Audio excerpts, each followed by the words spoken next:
Hello, good afternoon. Welcome to the Stretch Run Acorn edition today from Saratoga. We're happy you all tuned in. I hope you all liked the new Open, a little bit of rockin' one that Oldie's son Corey put together for us. So we're pretty happy with that. Oldie, how you doing? Doing great. Been a good day so far for me at Saratoga. Had a couple of big doubles. Had a couple of horses that I said were going to win actually win. So, can't complain. Could be worse. I have been just getting into thing. I haven't made a wager yet today, but speaking of wagers, let's get into the late pick five, which is what we're here for. The last 5 races from Saratoga. We'll mix in some Laurel and a few other tracks that are going as well. Thanks for joining, folks. Appreciate the comments on the intro. Kent, Brad, Mike, Joe, good to see you here. Let me get Oldie's EE screen up here. He looks like I got $112.50 play. Tony, yeah, I'm gonna try to enlarge this even more. It's full screen, but it's not big enough for you guys to see well enough. So let me just see if I can go to 150 here and then go full screen. Yeah, you like the intro, hit the like button. Yeah. And subscribe too, guys. All right, so first leg, I am dropping the E first choice, the 39% horse. Looks like there's another horse here being used that's currently sitting at 9-5 too. That is unexpected to me, but was a first winner. I have the Chad Brown horse, the Gargan horse who has a win over 64s and has runs respectively every time, and then the Mariachi horse who for Kimmel, who has beaten 68s on the lead, does have a little bit of tactical ability. I thought that this horse has a really good shot and is currently sitting at 18-1, so I like that too. 18 nice. 18-1 is very nice. Let's look at, so the 6 is a Dutrow horse, romped in the slop. I don't know whether the romp in the slop is a indication of a weak field or just loving the slop. We'll see, but I think the 5's just is fast, and I think the 4 will be fast. So I think that's going to could set up nicely for the 1A. And on to leg 2. So that we talked about this last night on the Belmont preview show, Chris, but I'm using Roses for Deborah here because I'm not using a couple other favorites, but so Roses for Deborah, lots of yellow. Makes sense. Lots of yellow makes sense as a favorite. My second choice, Love Reigns, scratched here, but I think Run for the Hills has a shot here. Coffee Maker was one of my top choices as well, and we've seen speed hold in the turf sprint so far, and you've had to be pretty close in the turf legs. So I think that there's a possibility that Roses for Deborah might be too far back. The 5, the long shot, Future Now, hasn't done anything wrong, and is also going to be forwardly placed and can rate a little bit. And then the 9, because I'm not stubborn, the 9 was David's special there. So I put David's horse in there as well at a huge price. How could you not? And then, Chris, I just want to point out I did not use your favorite horse, Everyone Loves Linda, for Linda. I'm sad about that, Oldie. I'm sad about that. I figured you would be. In race 10, and I figured something out in race 10, which is why you'll see White Beam's the Chad Brown horse I didn't use here. So if you go back and look here at the 12-3-23 matriarch race, both White Beam and Butte Kashi Cachet, however you say it, Cachet, were in that race. So should be similar pace setup. The horse that was sent in that race was White Beam. Mm-hmm. And, actually, the two actually showed it could rate a little bit. So I think the 7 gets sent again, and the 2 gets pulled back and isn't part of the pace scenario with the 5 and possibly the 1 for Graham and his motion. And that's the long shot. And then you have the Copus. I actually really like Gino Romantica in this spot, and Chili Gino? Flax. So It's Gino, not, yeah. not Gino Torretta, the former Miami Hurricanes QB. Yeah. And then leg 4, the Appleby horse, I think it could get caught up in this early pace scenario I brought up last night that I think is going to go on with Fev Roller and Royalty Interest. And I know there's a lot of people in our chat that like Royalty Interest. I don't like the post. I don't like Eric Kent's Salabord. And I think that this horse barely won a grade 3 going 11 furlongs against far weaker. I think this group is too good.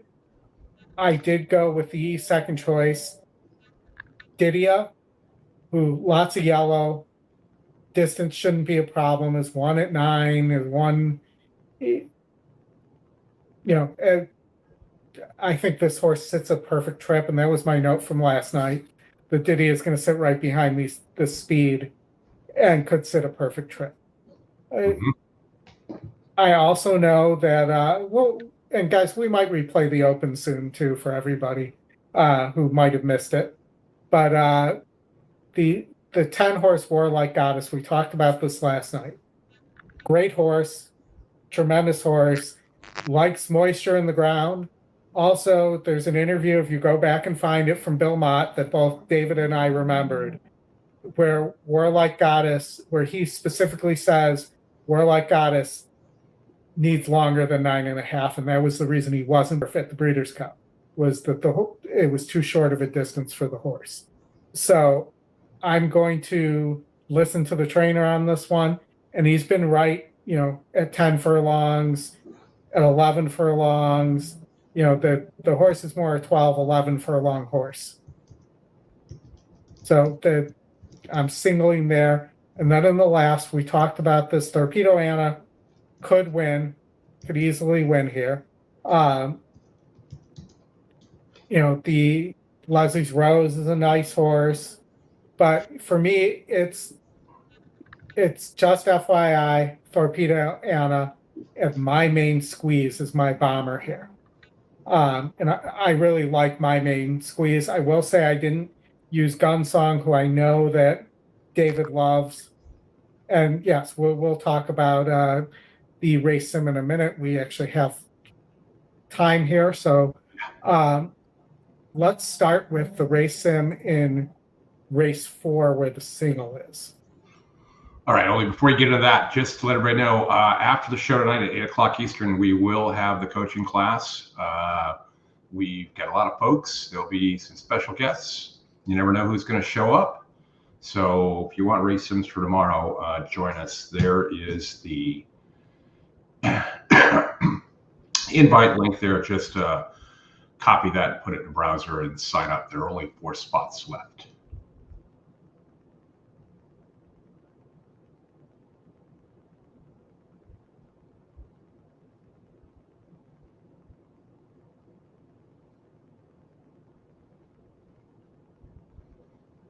And you see Didia edges out there. I think McCulloch has a big chance here as well. I'll be using McCulloch in my pick 4 and covering McCulloch. I think that the other Chad Brown is going to potentially set that up, and the 2 horses I like here are Didia and McCulloch in that spot. All right, so you see Didia wins here, and then the wide open Just a Game Stakes.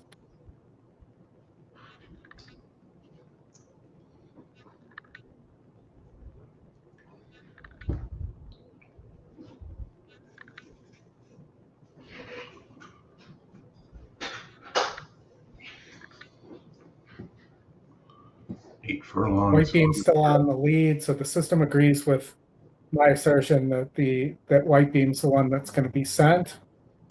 And now here comes everybody. And it has the long shot, the one horse for Graham and his motion at 12-1 on the morning line, winning there. Graham may be taking his motion down to Melbourne. Very possible. Won that race yesterday. Johnny B with a great ride. So race 2, we'll call leg 2, race 9, the Intercontinental Stakes, which you brought up last night, reminds you of the Intercontinental title. I have the Macho Man in my head, and as well as the Honky Tonk Man, the greatest Intercontinental champion of all time. There you go. And we're off. Lady Milagro gets on the lead. Here comes Future Now.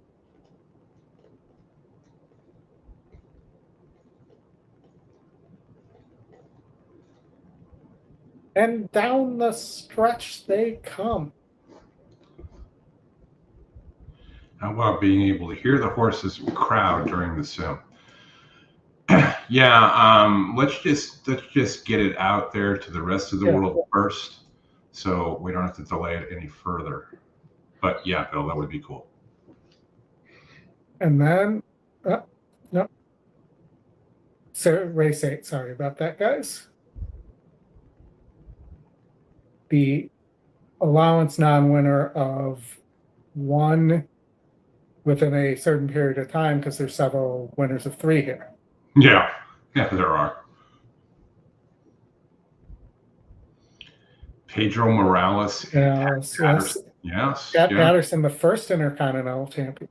Yes, Oldie has a wealth of WWF history. So it has the 12 winning. That's the horse that is a horse to watch, but that was the horse I didn't particularly like from Mott. Get out of there. I actually think this horse can't rate from what I'm seeing here. I mean, it's a young horse. It could learn a new trick, but I don't think it's going to get the lead from the 12 hole, which is really going to be like the 7 hole here. And without that, I question whether this horse can get home. All right, let's I'm show getting there, Tony, where we're going to have the main event last. That's the way you put together a card here. So the main event, the Acorn. We ready? You ready, Tony?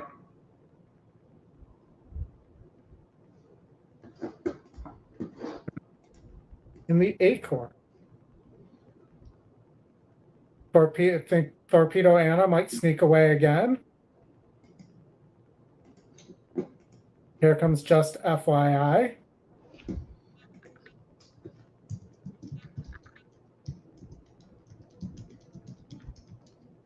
And here comes the long shot. And down the stretch run they come. That's what you wanted to hear, right, Chris? That's what I was looking for. At least you didn't say. And it has Just FYI pulling the upset here. I will tell you the system, for whatever reason, has always loved Just FYI. Yeah, for sure. The works are very. You've got a 4-star work, May 20th.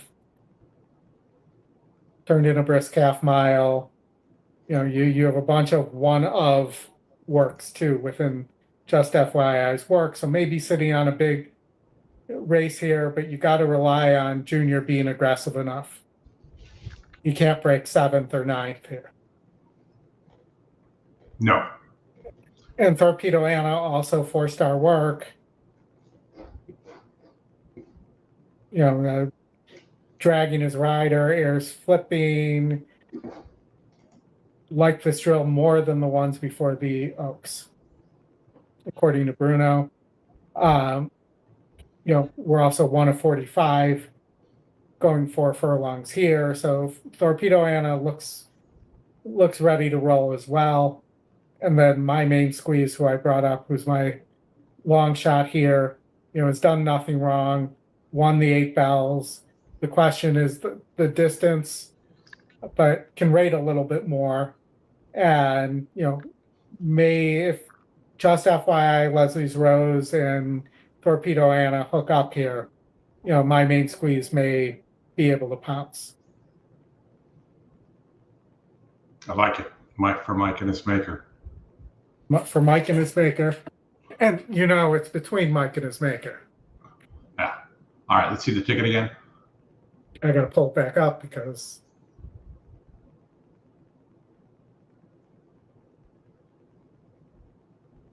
might be messy here, so hold on. And I don't think there's a pick 4 there either.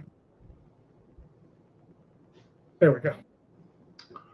There you go, folks. Late pick 5. Let's get it. Just to show you guys, I know some of the people in the WhatsApp chat, I did not see this 5 horse in race 5, that it was 3 or 4 at the distance until they were, I won't say nearing post, but until kind of right before the race was going to go off. So I played a $10 5 to 3-9 double here with a $10 base. So that paid, with Illinois taxes, it was about $407. Not bad. Yeah, those are the ones to do. On a $20 cost. So not bad at all. Should have probably hammered it more than that. Also had a win bet there as well. And, if you go back and look, even though this horse was 3%, so let's ignore this top line here, stopped in the turf sprint here, is getting easier, beat 62s here, beat 60s there. It's shown it could be on the lead or rate, and liked 5.5 furlongs, which I think was the key here. Because if I come back and look at the GSR tab, there's only a couple other horses that had won at 5.5, and one was this 9 horse who wasn't going to win. Gotcha. All right, they should be, I think, getting close here. It's 3 minutes. They're out on the track. Remember, folks, unfortunately, we can't show these, but we'll get the audio up and have to deal with it that way. Excellent. And thank you, everybody, for joining us. I hope you're having a profitable day as well. We will be back tomorrow, 1 p.m. Eastern, through the Belmont. We'll have David will be on, Derek will be on, Justin will be on. It'll be a party. Yeah, it's going to be, we're going to have a who do you like where we all turn for home and we're all about to hit the finish line together. There you go. The wire. Should be good. We got a good day of racing tomorrow as well. So we're a little light on things in between races today, but we'll figure out how to make it all happen. Yeah. And there are some specialty, like the Intercontinental to the Belmont. Yeah. Or the Belmont All-Turf 2-day pick 5. There's some good specialty plays here. So, if you like Didia as much as I like Didia, that could be a decent play for you too. For sure. I think there's definitely some prices. You have Casa Creed and Carlos Speckler tomorrow. And you also have Stanley Kubrick in his Full Metal Jacket. But, you're getting, tomorrow in that turf sprint, you're getting 10-1 on Buick and Appleby. And here, let me show you guys what I'm talking about. Yes, Scott. So based upon how Thursday went, the Belmont may never be run again at 1.5 miles. because they did so much more handle yesterday than they did on corresponding Thursdays. They did more Ray handle, or what type of handle did they do? They did more wagering handle. It was 18 million or something yesterday. So Mysterious Knight, who's your top pace tomorrow in the mile, poker stakes for Appleby, actually has come over and won in the US before. Is 5-2 on the morning line, and it is getting our old friend William Buick there. So, you know, this horse I think could be dangerous here, and I think you're getting a price. Is a grade 1 winner. You have Casa Creed and Carl Spackler. I can't even say that.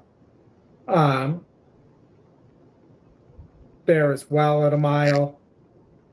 Stanley Kubrick. In his Full Metal Jacket, yes. And looks like Talk of the Nation's going to get that as well by Quality Road for Todd and his Pletcher. But, you know, that there are some options for this all-turf pick 5 if you were to decide to go that route. All right, looks like they're getting off. Ready to load? No, they're off. They're off. On my screen. Oh, no, I'm looking at the... Somehow I ended up on Churchill. Churchill. Instead of Saratoga. Right. Oh, I know what happened there. I had 2 windows open, and I switched my Saratoga feed to that all-turf pick 5. Sorry, guys, scared you. Yeah, I'm like, what? I've been behind before, but not like minutes. They're putting on the gun. Yeah, I don't know if they actually put asterisks in the horse racing rule book or record book like they do in baseball record books. Yeah, it's been running a mile and a half or a mile and a quarter before.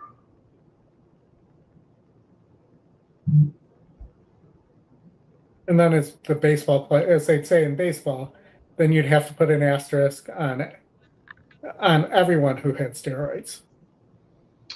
Yeah. Like I said, baseball. All right, they're going in the gate oldie. Let me get this going here.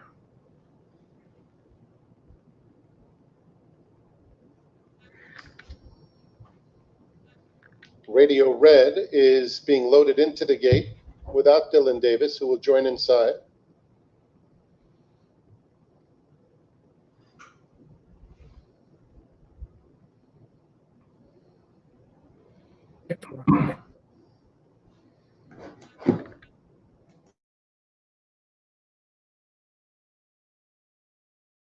In purple, here's Mariachi. 2 more. El Capi and Jefferson Street. Jefferson Street coming up. My second favorite street behind Peekaboo Street. Contrary thinking breaks from the outside post. They're in the gate. Mine would be Fascination Street.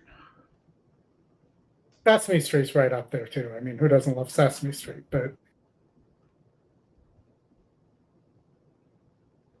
a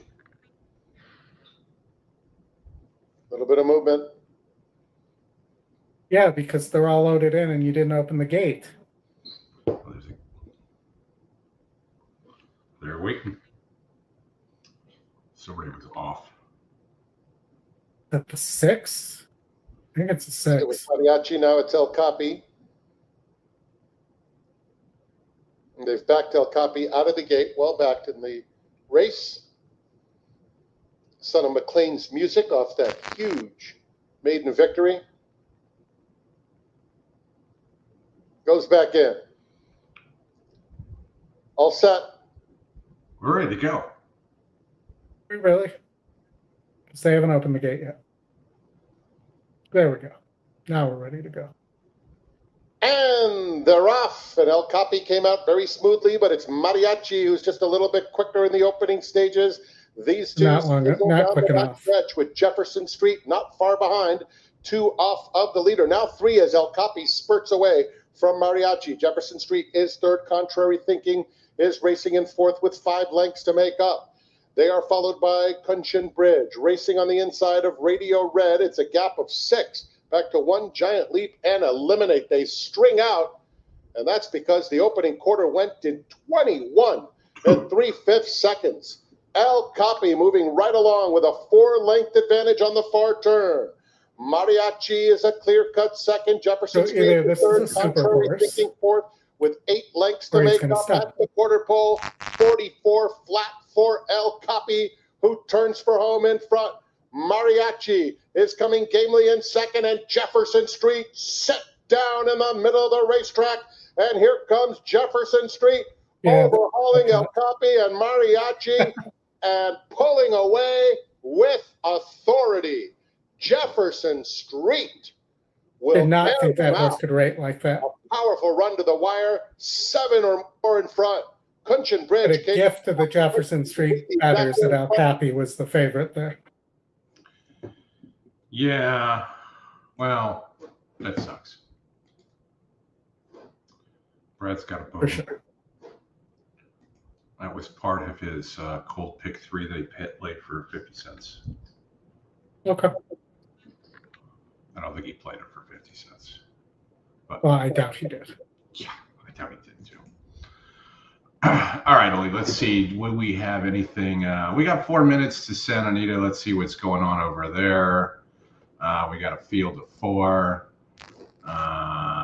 Gulfstream Full field, Park. as it's called. Gulfstream Park is going in. They're getting closer to the gate. Only 6 furlongs on the good dirt. Can you beat this 6? At Gulfstream, I think the 7's got a shot. Okay. We'll give Maybe Gulfstream a little love. Getting 5-1, top pace. GSR jump It's now post time. is beating 64s. Lining up, moving in, race number 8. All right. Even money. Yes, Flatter, unfortunately, Oldie did not have the 12. He chucked the 12. Chucked it out of there.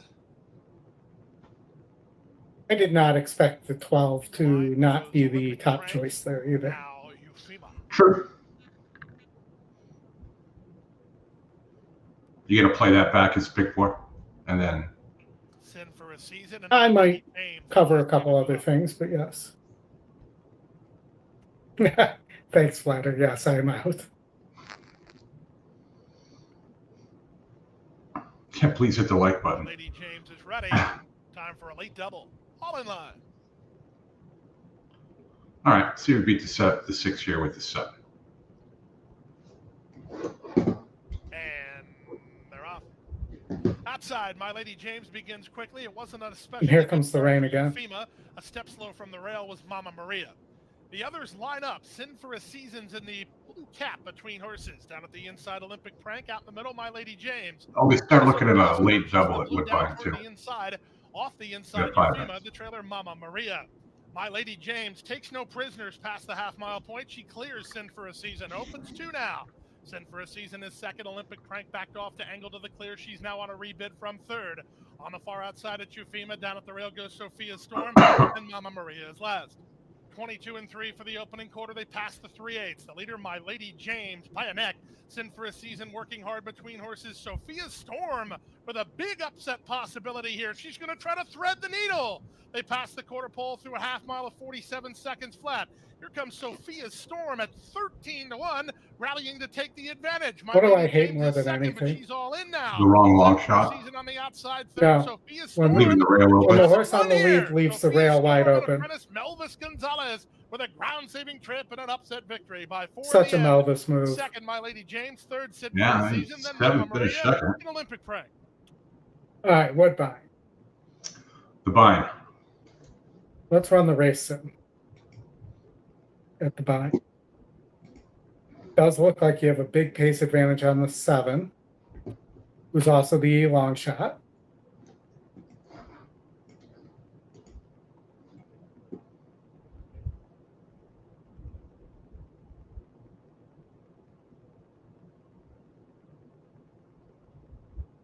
5's closing in. I don't think the 5 will be that close at that point, but we'll look at the 7 in a minute and see if it's just a stopper. It is the 5, the favorite winning here.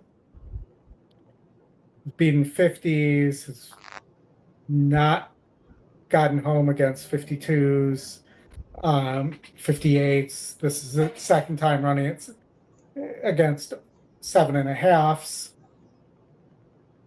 Let's see here. So the 3 has a win over 56s, is third off the layoff, currently 5-2. The 4, your deep closer, probably too deep here at 6 furlongs. All right, so let's look at this horse. So it beat 48s last time out on dirt. Gets a 8 point increase there in the GSR going to synthetic. Mm-hmm. Is moving up a little in claiming price. I don't know much about Mr. Keen, but second race back, he's 0 for 11. Mr. Clean? Mr. Keen Oh, is the I man thought without the shine. everybody knows who Mr. Clean is. So, I mean, if you wanted to take a shot here, the 7's probably the shot to take because the 4 can't rate, the 6 can't rate, well, maybe can a little bit, but not really.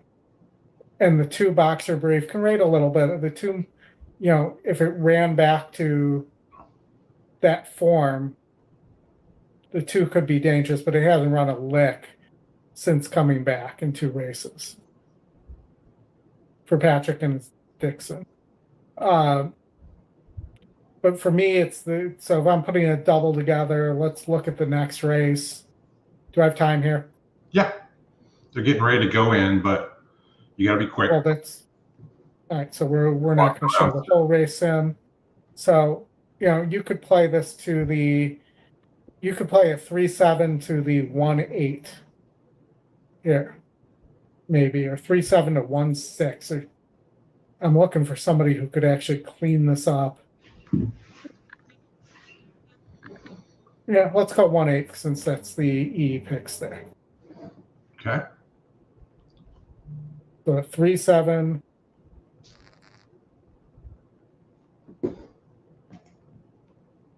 To 3-7 to 1-6-8 is $6 for $1, or as they call it in Canada. I almost said in Canadian land, a Canadian dollar. Yeah. All right, they're going at the gate, Oldie. I'm going to get us out there right now. And Lenny Kay for Fraser Abley, who is coming off a win in the previous race. Last start winner, Maximus Momentous, gate 4. Next along is Jamista. Highland Society coming to the line. And Mobilizer is the last to link up. Off a win at Fort Erie. Stand by for a start. Set to run all in and locked up. And as they break, Highland Society won the start narrowly with Mobilizer the outside. And coming through is Maximus Momentous in the center in search of that lead as Mobilizer's run to the front. And just behind them is Blue Max on the inside. And as they settle down towards the tail end early, Jamista's got behind Lenny Kay, and last is Boxer Brief, showing the way Mobilizer by about a length. On the inside, Maximus Momentous settling well, the outer Highland Society, and then a ruck of them on the inside, Blue Max coming up off the inside now, and racing around them goes Jamista with Lenny Kay in the center. A couple away last, Boxer Brief now 3 behind. The leader Mobilizer taken on by Highland Society. Jamista on the extreme outside and plunging through is Lenny Kay in the center as they pick up the tempo, and Blue Max on the inside looking for somewhere to come through. And Maximus Momentous left flat-footed and last Boxer Brief as they wheel for home. Highland Society tackled by Blue Max, who comes quickly in the center. Jamista the outside, Lenny Kay between them, and they are coming out wide. Jamista down the extreme outside, ranging up. On the rails, Highland Society. Jamista has gone to the front. Highland Society the inside. And Jamista holding a half a length, now a length advantage. Emma Jane Wilson, Jim Easter, a length and 3/4. Highland Society second, Blue Max third, and fourth, Lenny Kay, 110.17. All right, Oli, flip over to Laurel. We got one more to go there. All right, before we do that, I want you to take a look at Saratoga right now. And wait till they go live. Is it pouring? It was a minute ago. I'm waiting for them to go back to the live feed here, but it was pouring, which may possibly bring our discussion from last night about Roses for Deborah and the wet turf into play here. So I'm watching. Keep one eye on that. We'll talk about I'll talk about Laurel.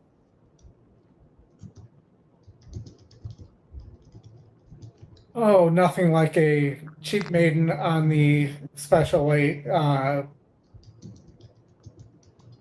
turf here. See, the one is a big GSR here in terms of an advantage. Hasn't run on turf before. 10-3 top choice. Currently at 1-2.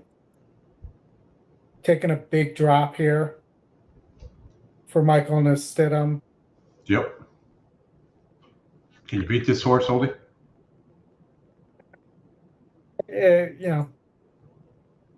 Yeah, I mean, this horse hasn't won yet, so can it be beat? Sure.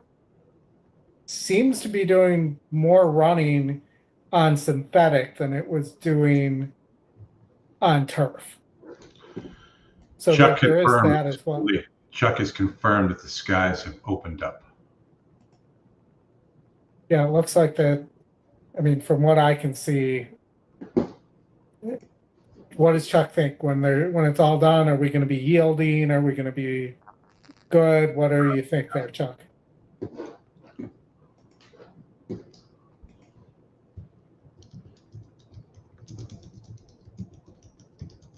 Because I'm assuming they're not going to take any of these races off, but they could. You're assuming things. The race sim thinks the 10's a pretty easy winner. It thinks it's 10-6 here all day. Maybe so if I get rid of the 10 here, the 6 wins pretty easily. And then maybe you play a 6 over 1, 4, 2. Or you play 6. You play 6 on top of a try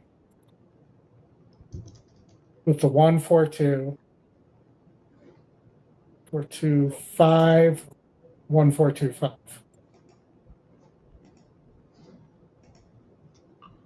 Okay. Let me get out. And maybe you throw the 10 in second or third as well. They are making the crossover to the turf course and walking back. I don't think much of this 4, but the 4 does have a nice GSR jump. Even though it's only 2%, maybe somebody you use underneath it and you go with the 5 and the 2. I'm just trying to put something together here. So, if you think this 2 can go gate to wire, which is possibly the question and is your long shot. So let's go 2-6. I'm going to try something else here. Over 2, 6, 5, 10. Over 2, 6, 5, 4.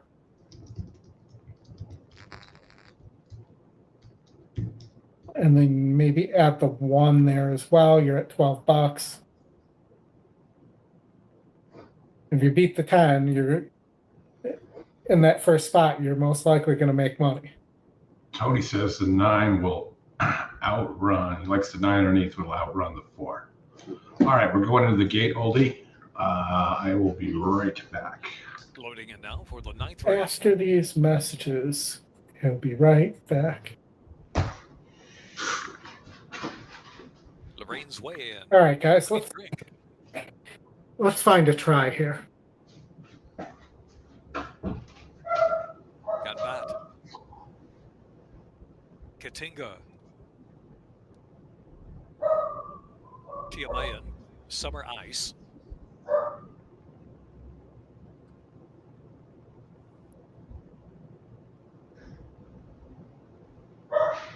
Lucky Honey.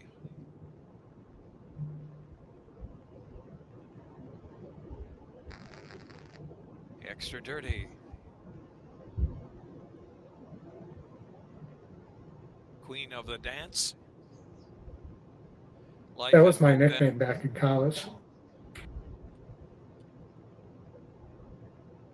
Make sure and hit the like, guys.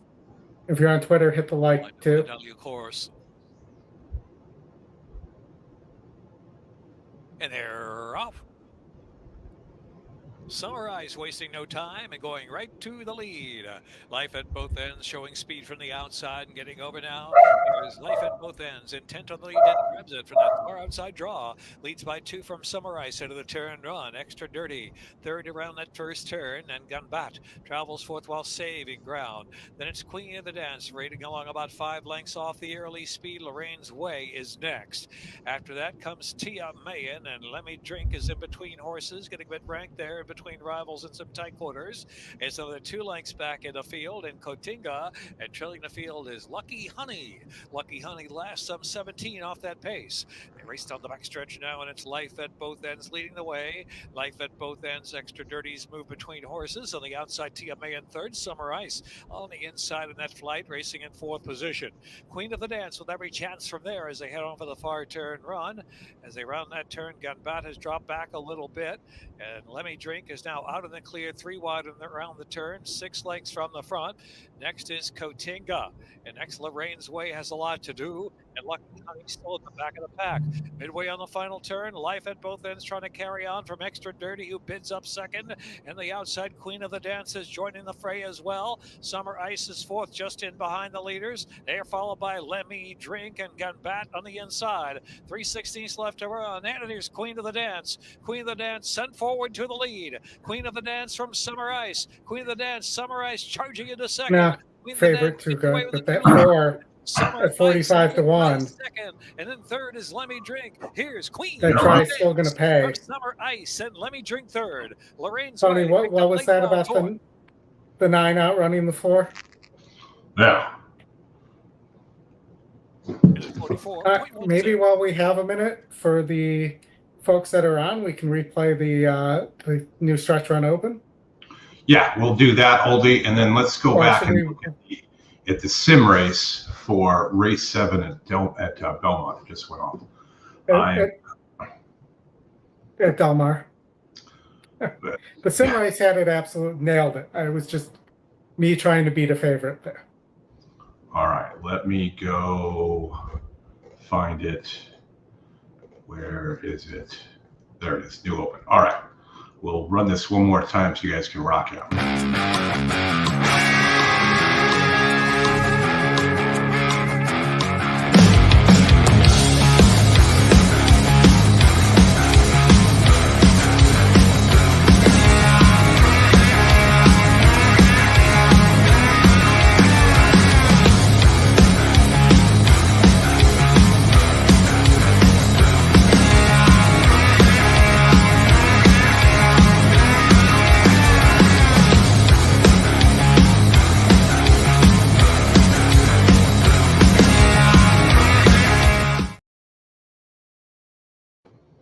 There you go. That's the new open. If you like it, hit the like button. If you don't, hit the like button anyway. And subscribe. We got Brad in the house here. He's got his first 2-day daily double. double coming up, the Intercontinental to the Belmont. We'll get some info on who the fave will be due to the probables. Yep. Brad, weren't the probables, weren't they also the old Bulls cheerleaders? I know there was the Lovables.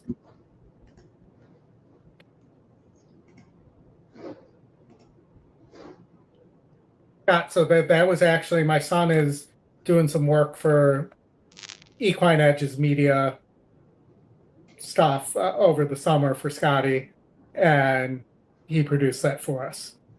Yes, very cool. We love it. And so we're super excited about that. We'll hopefully be redoing a couple other things, as well as continuing to put out videos as the weeks go on and everything like that. That's kind of what he's doing for us. And we have the new show coming up, the weekend preview show, starting Thursday of this coming week. So we'll have a new open for that as well. And it's exciting times at EquinEdge with the race sim is coming. So, yep.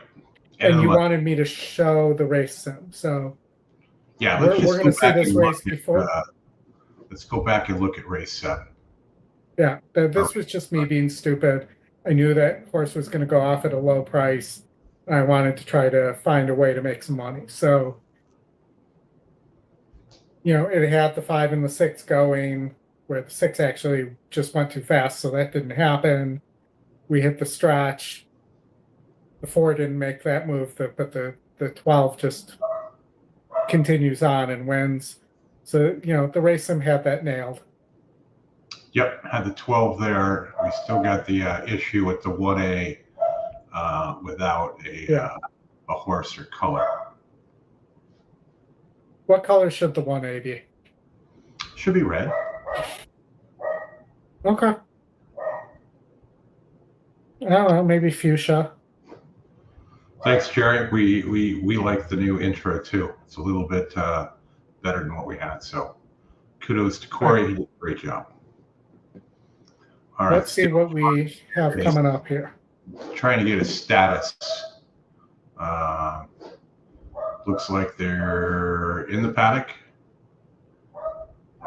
Yeah, and it looks like let me see what's coming up in terms of races that we can look at. Not much. Laurel just ended. We got 4 minutes to race 9 at Churchill. Well, they're giving a warning right now. High winds and rain expected for the next 20 minutes. We encourage you to proceed under cover. And it is pouring. Actually, I believe the warning said we encourage you to tune into the stretch run. Well, that would be great if we could hack the NYRA system for that to happen. That would be awesome. If there are any of you that can do that, go ahead. We didn't tell you. But we didn't request that. That totally didn't happen. But all right, so Bookie Brent is your your Scotty top pick here. I will say that is only 11% to win here. So, that there's that for Philip and his Bauer. You have the other Saez riding, Gabe Saez here. So let's look at the long shot. All right, wait, hold on. Since we're gonna have some time here, we got 3 minutes to Churchill. We could go look at that. That's what I have up. That's what I'm talking about. Okay. I thought you were on Saratoga. I'm a little behind. I was behind last night too. A little slow. We'll get there. Your top GSR is Big Velvet, which second-time starter for Eddie and his Keneally. Pretty good works. Has a 3-star work here. Length clear. Let's watch the work.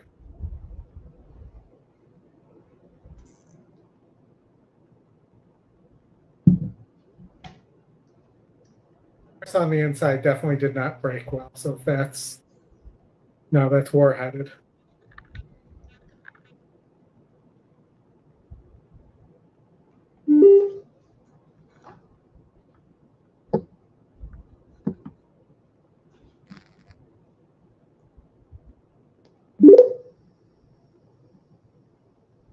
short-headed, definitely not being asked at this point. Let's see on the gallop out.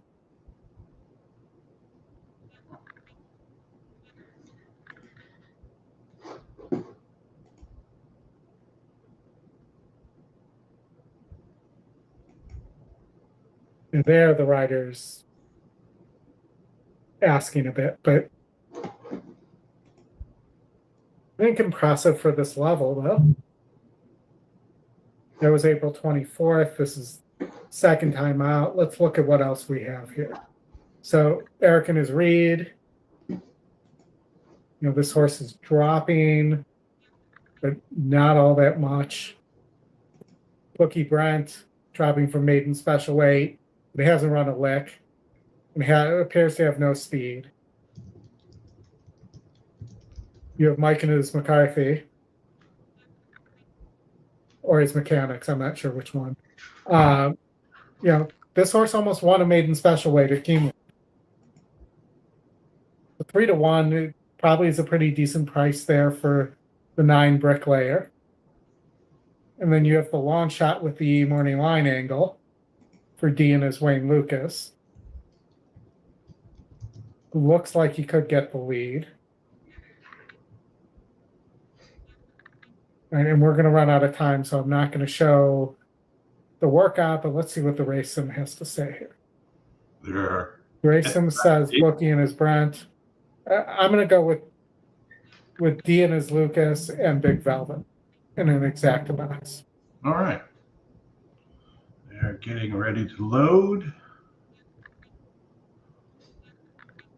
What they do.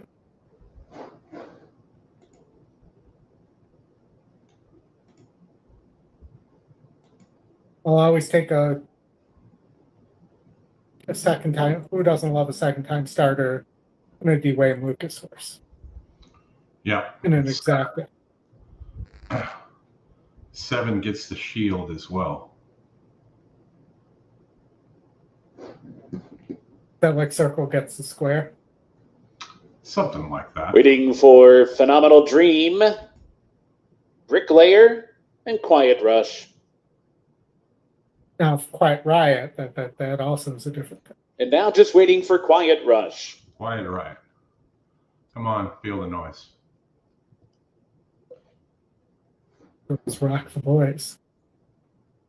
They're in the gate. And they're off. And Bookie Brent with a good start, and Strasse is there, and so too Big Velvet from the outside. So those 3 scrimmaging early on, and they're joined by Quiet Rush from the far outside as they move up the chute. Bookie Brent and Strasse. The 2 of them will hook up early, and they've sped off to lead by 3. Overstatement comes through toward the inside to grab 3rd. Big Velvet is back into 4th. Quiet Rush is now 5th. Bricklayer racing in 6th down the backstretch run. Track light down inside alongside a Phenomenal Dream.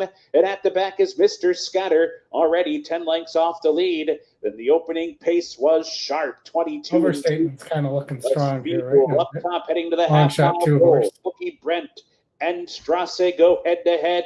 Overstatement chasing them from 3rd, 2.5 lengths back.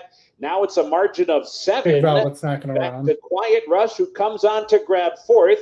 Bricklayer sent up outside from 5th. Phenomenal Dream on the move into 6th. Mr. Scatters launching a rally from 7th, but they're all 10 lengths off the lead with a quarter mile to go. And Bookie Brent to catch off the turn. Bookie Brent floats a little bit wide there. Strasse right alongside. Overstatement with a big effort. Chasing this pace is coming down the center. In the meantime, Bricklayer and Mr. Scatter continue to close. Final furlong, Overstatement. I wouldn't use the term close. Wondering Unless about the track. you want to say Bookie Brent close is fighting slowly. on down toward the rail. In the meantime, Mr. Scatter, Bricklayer keep on coming, and they come over the top. Mr. Scatter got it from far off the pace, defeating a photo between That was the Bricklayer definition and of a Bookie pace Brent. meltdown. Overstatement was 4th. They went fast. Super. Yes. And at 30K maidens, that you're usually not going to be able to finish that way. No. I mean, even the horse that was closing was not moving fast. Correct. All right. I believe they're at the post parade right now, Oldie, for Saratoga. I'm sure everybody has seen or at least read the news about Louisiana relaxing the medications before races. Did you see what CDI did yesterday? I did, and there was an emergency meeting today. I haven't heard the results yet. If anybody's heard what the results were from that emergency meeting, I believe they basically told them reverse the rules, or we're not going to run any of the Derby preps there. And we may take other measures too. Yeah. That it puts any stakes program into peril. Yeah, and one of the things they also said is that if you don't reverse it, then we're gonna ban Baffert for another 2 years. Yes, they did say that. I kid. I kid. It would be All right, funny. they're still saying that the turf is firm. It is not. What if you're out there, where would you rate the turf right now? Chuck went home. It took him all of 2 minutes to walk from the track to his house or his condo, I believe. Nice life. Yeah, I told him that. And Chuck is it? Chuck's a great guy, and we're glad that he's one of our friends here. So all the more power to him too. Yeah, Chuck will be on tonight, I believe, in the on the Zoom. We've got one spot left, so if you want to join, do it now before it is gone. I'll drop the link in the chat one more time. There you go. Cut and paste that into a browser and sign up. You'll get an email that'll get you in the Zoom, and we'll see you tonight at 8 p.m. Eastern. And hit the like, guys. By the way, Justin's going to be on in a little while. Probably about 30 minutes. Yep. So make sure you holler at him when he comes on. Yeah, we'll probably play the Open one more time because I don't think he's seen it. Yeah, he's been really swamped with work today. So 3 minutes to Gulfstream. Is that what I'm hearing? 3 minutes to Gulfstream is what they're saying. We're getting ready to go into the gate here, Oldie. I can see where we're at with Gulfstream. It says 4 minutes on the official feed. They haven't even got to the track yet. They're on their way out to the track. So take a look at that. Put a bookmark there. We'll take care of this Toga race and see what we get here. Medalla match coming up. Here's Gal in a Rush and Lady Milagro, both of them donning yellow silks. Roses for Deborah, 1-2. Lady Mo. Last one is Spicy Bug.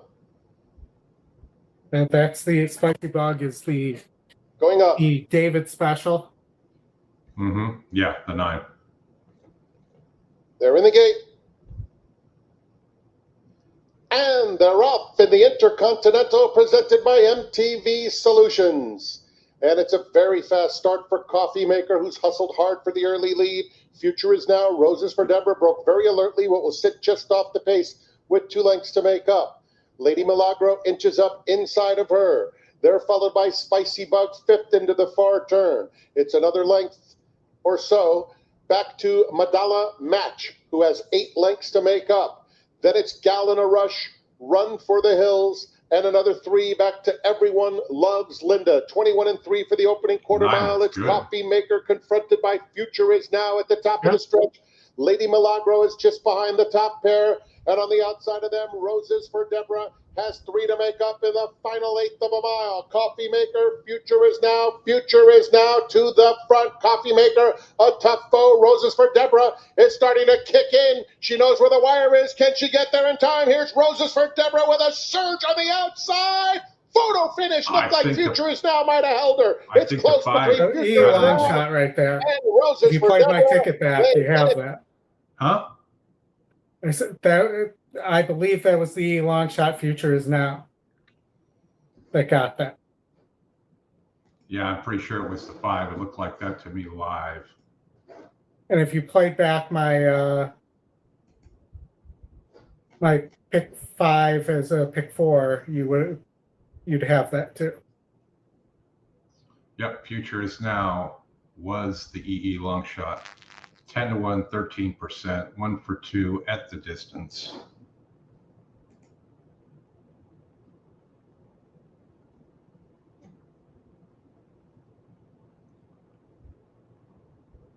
Looks like That game was coffee maker though too there.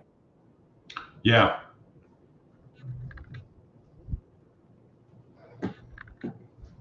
There we go. That's what you like to see once in a while. And I'll point out for David's sensibilities that he did not lose to a Christophe Clement horse there. Correct. And if whatever tournaments are going on too, that'll be a nice price for those tournament plays.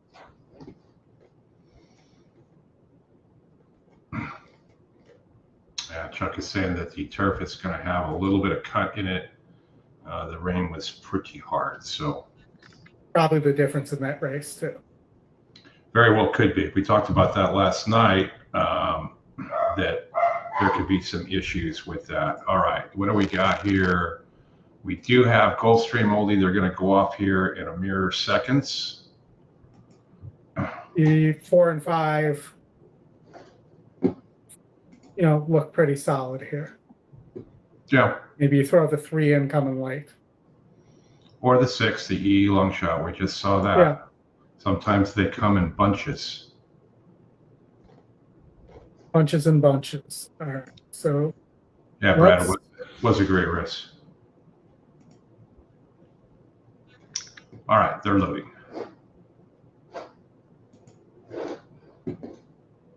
So that's favorite number 1 I said I was against last night. At least I got one right.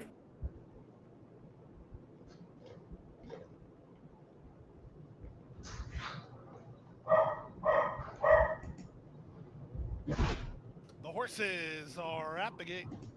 It's now post time. A lot of gap moving in, race 9. Do it all again tomorrow for Belmont Stakes Saturday. First post time here at Gulfstream, 12:55. You can watch, wager, and win on all the great racing action from upstate New York with the Belmont at Saratoga meeting right here with us at Gulfstream.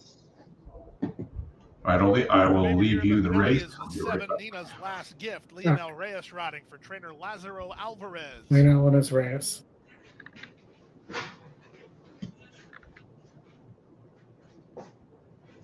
Late favoritism to the 7. Ghost's Little Secret and Nina's Last Gift.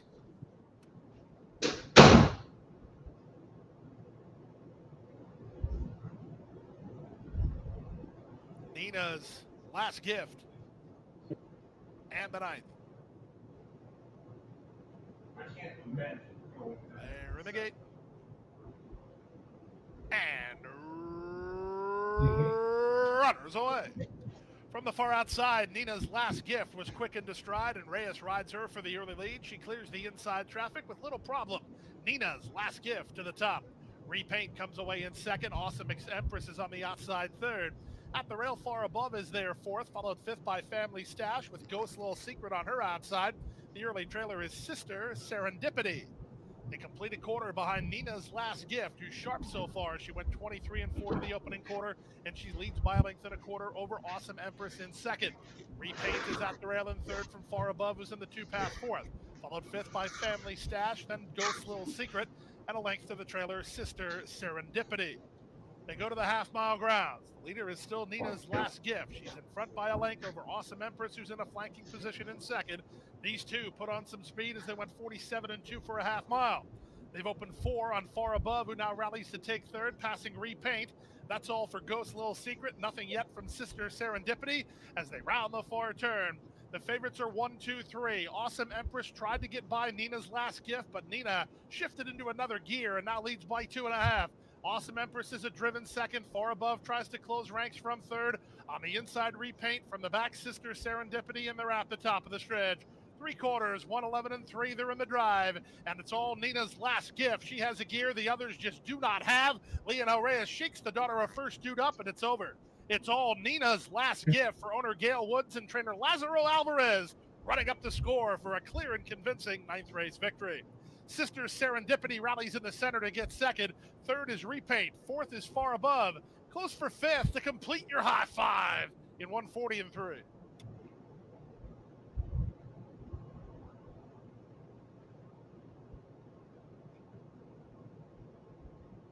All right, so got the winner of the 7 there. So we wait for Chris to come back here. We can bring back up my screen. All right, let's see what we have coming up here.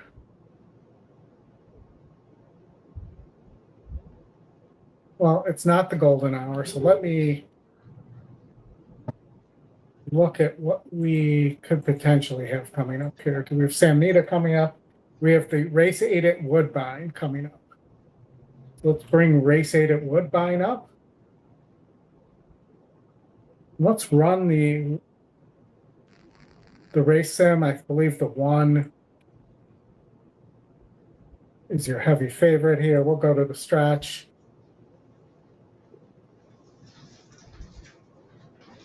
And it does look like the 1's going to win here. 168. The horse that's coming late is the 9. If you think that there's, your pace breakdown, the 6 and the 9 look like the 2 to play. Maybe a 169 exacta here. 169. Yeah, or I could go 869. Or you could go 8675 309.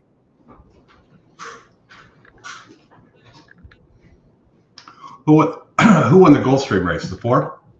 The 7. 7. Gate to wire. Much the best.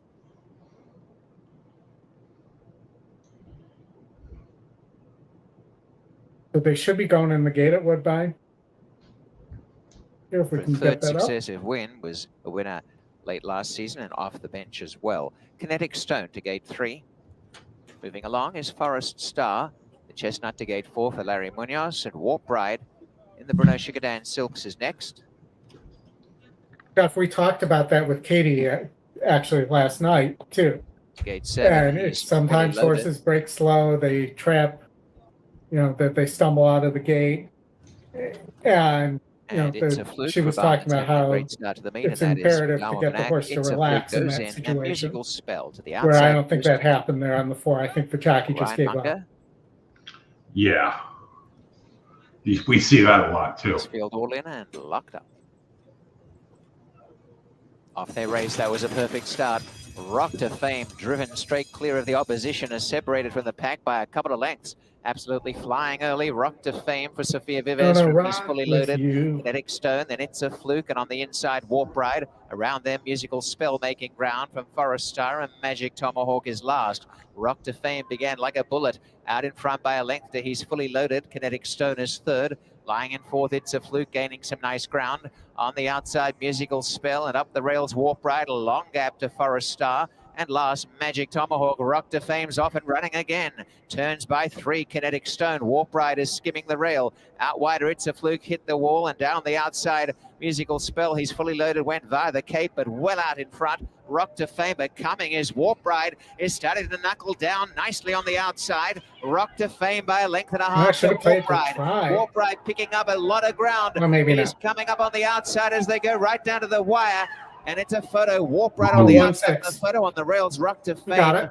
And back in third is It's a Fluke. That's And on the 6-1, outside, Musical Spell with on the rails Forest Star. A photo for the win in the nightcap, 57.94. Good one, Bill. I think it's just my singing that should be banned. Yes, 100%. Let's see. Did the 6 get here? No. Oh, Well, maybe. that could be a heater. That was super close. So if I box that and it's a heater, I get it twice, right? 21 and 4, Yep. the half a mile, 44 and 3. And the time is 57.94. A photo for the win. Did the 9 finish third? Or was it the 4?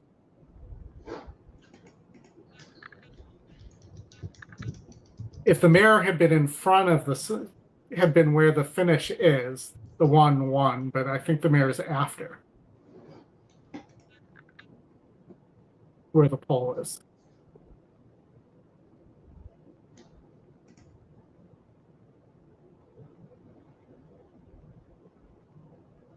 Boom.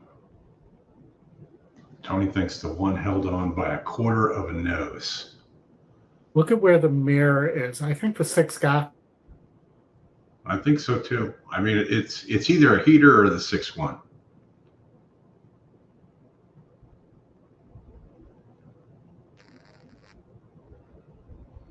Oldie, we're going to have some time before the next Saratoga one, so maybe we can look at a golden hour. There are only 6-1. The winner is 6 Warp Ride. It was actually, if you played the picks, you got the try. Musical Spell 4th and 4 Forest Star 5th. So for the jackpot high So five, what is 6, a Canadian? 9, 4. So a Canadian trifecta, it's roughly about 0.6 of a regular trifecta, right? Or is it 1.6? Probably. It's a little bit different. Everything's different in Canada. All right, Oldie, we got a long time before. Do we want to take a look at the Eastern Oregon Livestock Show? Maybe run a race sim there? No, we don't. You can't even bet on it unless you're on site. They start at 6. Just so everybody knows, their symbol is UN. And somebody pointed out to me that there's actually a horse to watch. There is. There is a horse to watch there. We like to have fun with this stuff. But all right, so we want to talk a golden hour? Yeah, we've got 20 or 17 minutes, I think, to the Just a Game at Belmont. So we don't really have any other live racing for 29 minutes until Santa Anita. And Golden Gate starts in 37 minutes. This is the final weekend for Golden Gate, so there are 3 golden hours left, Oldie. Why don't we? The last one's going to be a mandatory payout. Yeah, absolutely. Right, let's look at that. Then Jason will get over to Saratoga and look at a late pick 3 in like 5 or 6 minutes. So, because I can't actually run, so the way I now put my golden hours together, and you see it here. So we ran the ticket generator. Now we're going to come in. We're going to open a new tab here, and we're going to look at the Santa Anita and Golden Gate races separately, so we can run the race sims for them. Yeah, one more thing that needs to be fixed when you have these different wagers, because I mean there'll be no more golden hour, but there'll be other wagers of this type. But in case you didn't believe us that there was still work going on, we've shown you a couple things today. So, all right. So let's run the race sim. Now, I'm not necessarily going to do what the race sim says, but I like to at least have it in my back pocket. Yeah, and one thing also, folks, when you guys get this to remember is this is just one algorithm. It's different from the pace metric. So this one will kind of show you things and where you may see horses flying late, with good leads and things like that. So don't just buy into one algorithm is what I'm trying to tell you. Yeah. Look for things that add up and multiply. I mean, so if I were going off the race sim, it looks like 2, 4, 7, which are the picks. Here, the 7, you have a negative 11% ROI, 26% to win. So let's go back to our golden hour page. And we're going to look at the 7 here. Actually, we won't because we can't do it. That's the other thing that needs to be fixed. Sorry. We'll look at it here. So the 7, it looks like many attempts here is dropping in class. It has some decent works probably for this level. Let's see what the note is on this last one. Neither are fond of the main track. So that does not make me feel good about this 7 horse winning this race. So let's make the 7 go bye-bye. Let's look at the 2. Second time starter for Mark and his Glatt. Actually won the race last time out and was DQ'd. Love horses like that. That's a great angle. And you have the 6 who is by Bob and his Baffert. I often say that Bob doesn't put good horses in for tags, but this is an optional claimer and it is not in for a tag. Not a Barkley or any kind of tag, actually. Navajo Warrior, I think it is a must-use there with the 2. And then let's look at this 4-horse. 4-horse also has won a race at maiden special weight on the turf. Is coming back to dirt, but is still a maiden because it got DQ'd. Don't love the works here, but this could be a horse that could close into a pace here. Let's look at Triple Pass for McCarthy, second time starter.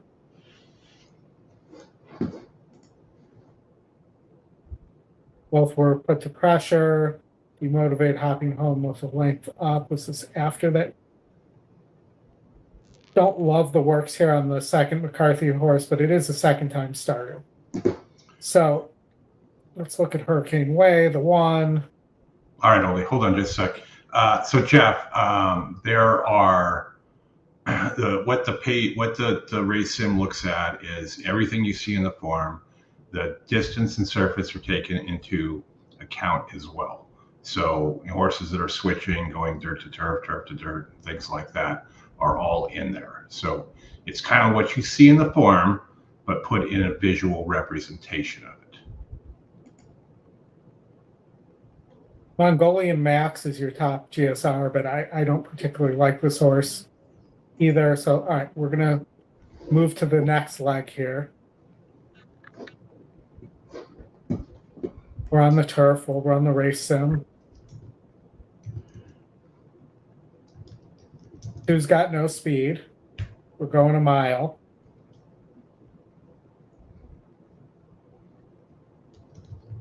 I think it's a pace duel between the 3 and the 4 here.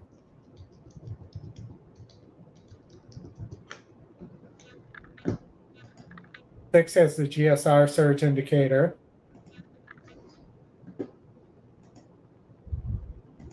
The moment of truth when they hit the stretch. Layoffs as well. Track versus shipper. I don't think so. Well, that's not true because it does look at horses for course. So if that horse has won multiple times over a particular track, then it will look at that. There's a lot in that algorithm. And we'll bring Scotty on at some point in time to just talk about that algorithm. So the question for me is this Erden horse that has lots of layoff lines going to run back to the form of around this time last year? Because if not, for me, the 5 Flavius is a single. Flavius, winner of 3 in a row at the distance against basically this type of company. A ridgeling, something we all don't want to be.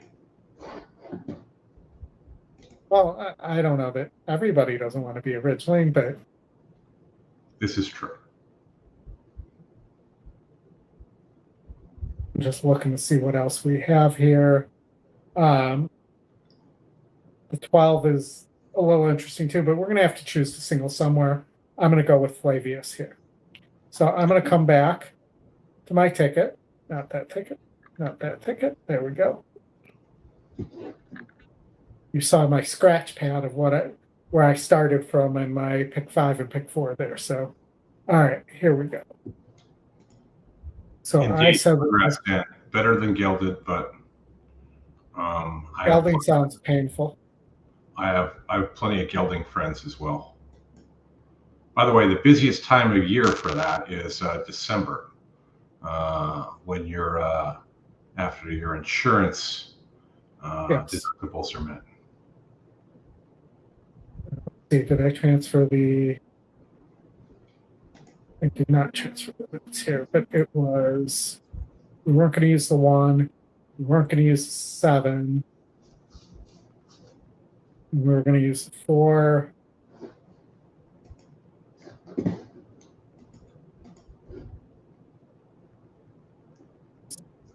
Six, 2, 4, 8 there, I believe. All right, so let's lock that. I don't think it's taking my changes.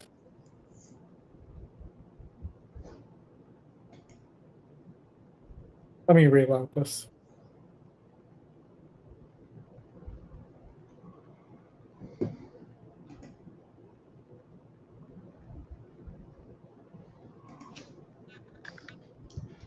That lets us spread in the Golden Gate legs, but I don't know that we need to go all but one in that Golden Gate race. So we'll take a look at it.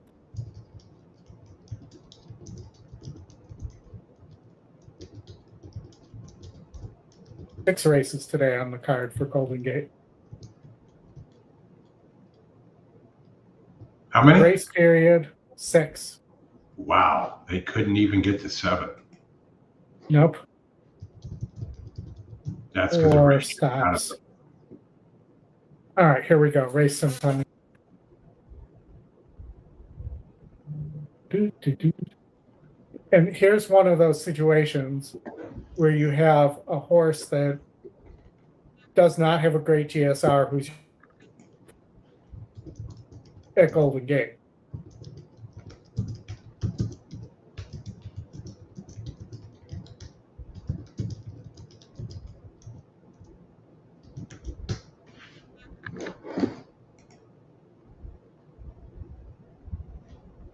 So it has it 1, 5, 4, 6 here.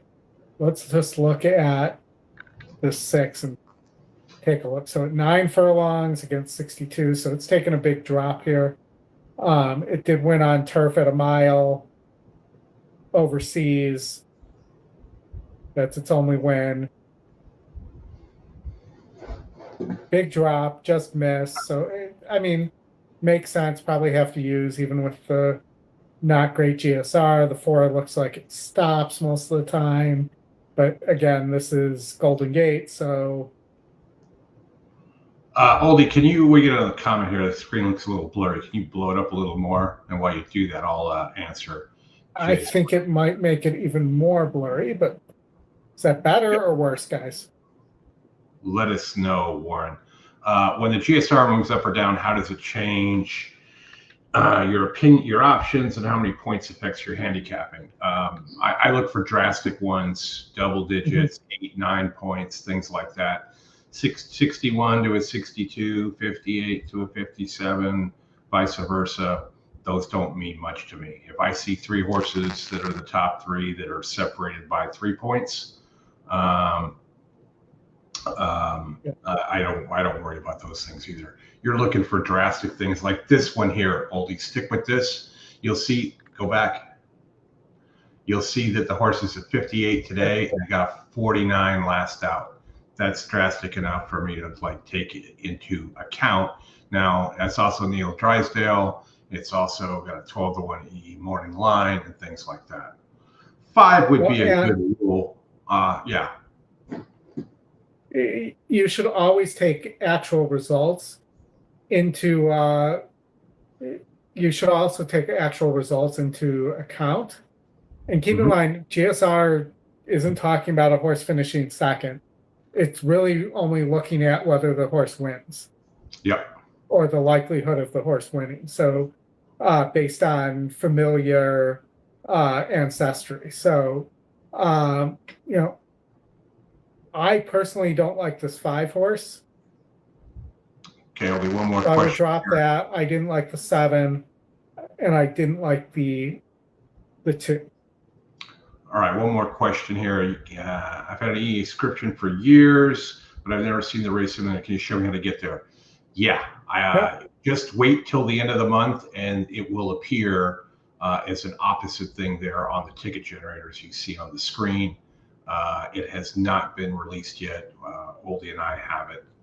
We're on just a slightly different version of what's in that the user community has now in production. We're going to go down to that. We're still going to be at 120 for now, but we're probably not going to end at 112 and go all in the last either. All right. But if you want to go all in the last, let's put that on the shelf because we got time for that. Go back to Belmont. We've got 7 minutes to Belmont at Saratoga. And I believe, if I'm not mistaken, Jason wanted a late pick 3 here. So what can you conjure up? Yes, and Offlation, if you have a monthly or an annual subscription, the Bruno Works are already loaded in there. So putting this as a dollar, so I'm going to go with a $12 budget. We're not using all those horses. It's using my scratch pad here. So let me figure out where we want to narrow here, because we might be able to, with the wet turf, we might be able to narrow to a little bit here. But it's not the other.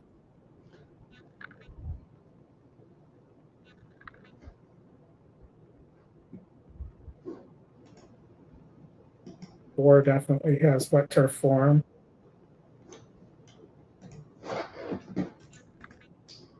All right, we got one spot left in And so is the 2. One spot left in the Zoom tonight. We will hit all of the stakes races for tomorrow. You can watch the race sim for all that, take your screenshots and everything else. That's how you get in. Copy and paste that link. Sign up. You'll get an email with a code, and then we'll see you at 8 o'clock tonight. You'll see here. Going to be a Breeders' Cup betting champion on the Zoom, sharing opinions and talking about the races with us tonight as well. This should get us into our budget. So for 18, I would go 1-2-4 over 1-3 over 4-5-9 for a late pick 3. And this is with a $1 base. Okay. There's Oldie's opinion. If you have a different one, make some modifications, changes, add, drop, and see what you can get there. We are 4 minutes away. Track this, though. The dirt course does not look too bad. I don't know if I would, what are they calling it now? Fast and firm. I don't know, maybe just a tad under fast. It doesn't look bad, but it does look And the turf definitely did not look firm. Yeah. The 2-day 50-cent pick 5 all turf is got 221,000 in the pool. On the inner turf here at Saratoga, White being not taking the money up to 4-1. The other Chad Brown, the other Chad Brown is the favorite with Frankie. Is Frankie riding, or did they swap him out? Oh, he looks like he's still riding.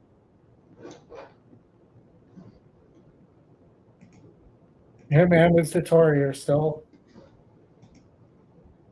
there.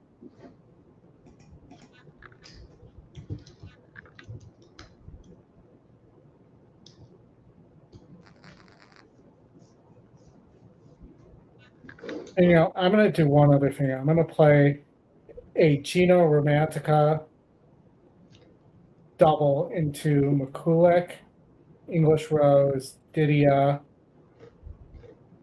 basically into the horses I liked in the next. And I'll even give in and take a shot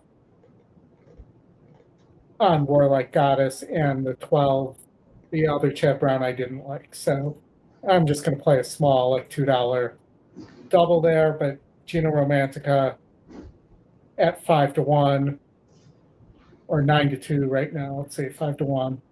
I think presents some value. We'll see. did beat an Italian last year in a Grade 1.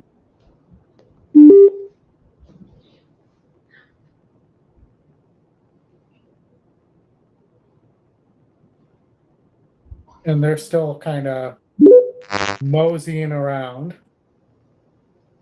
Yeah, they're getting there slowly. And again, I'll rerun the race sim here.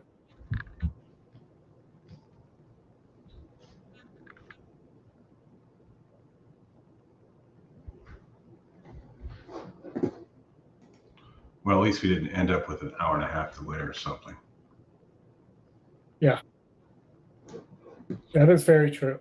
Could have very easily have been a watch that delayed everything.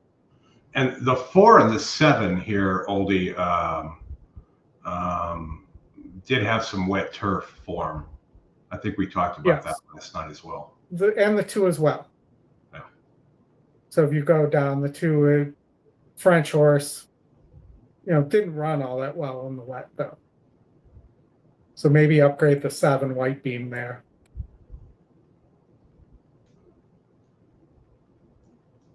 How you doing, Justin? Can we bring Justin in? Yeah, I was waiting for you. I'm good, man. I know we're about to go here. I thought these turf races were really tough, guys. We just got a bunch of rain too. Keep that in mind. Bunch of rain. Yeah, I thought this was a great race. I was on the 1-2-6 here. I see you all are on the 1-2-4, but I was 1-2-6. I like the next turf race a little bit better than this one. These are great turf races. I know I listened a little bit to David last night, right? Yeah. Like, I thought the back half here was just really tough on these. My buddy said it's been chalky. Yes, go Seahawks, Jeff. But I saw we had the Scotty Long shot in the last race. But yeah. Justin, have you seen the new Open? I have. That was well done. I didn't get a chance to comment. It's been a bit crazy. Flatter, they lost 16-15 in the extra innings. 2 outs, runner on second. They got a hit. We did not. And it was a good game though. I appreciate you asking. That is awesome. They played so good. We, to be honest, we're the better team. It was quite a tenuous game, to be honest, for 9 and 10-year-olds. But well, we're glad you made it on. I know I missed the 2 beginning. races left there. Oldie was going through a golden hour. There's only 3 golden hours left, and that is forever gone. Oh, that's true. What? Well, I know they're coming up. We haven't got to talk about this on the show, but the California Crown, right? I had not actually heard of that until Alexa told me. I talked to Alexa the other day. And she was like, "Are you going to California Crown?" I'm like, "I don't even know what you're talking about." Right? Yeah, it's in the fall. Yeah, but I say that because I think first Stronach, right, it's going to start like, how can we replace golden hour? Like, that's a much different concept. If anybody hasn't heard about it, look up California Crown. It looks very interesting, very cool, I think, for a lot of reasons. But yeah, I think that's where we'll see things change a little bit, maybe in the afternoon, or I don't know. I just think that was a great bet. So they got to figure out a way to bring back a great bet. I love that bet. Dollar pick 4, last 2 races are always great.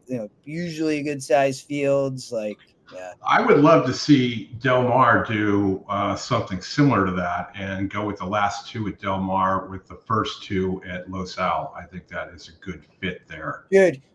I talked about Indy. I love playing Indiana Grand, right? We just had Rachel on last night because they do the late double. It's a thoroughbred into quarter horse, and we all know EquinEdge is amazing for quarter horse. So I know they're about to go off here. All right, I've got the audio rolling. I think I'm alive in the pick 6 with a buddy. Are you guys alive in anything? I have not played very much at all today.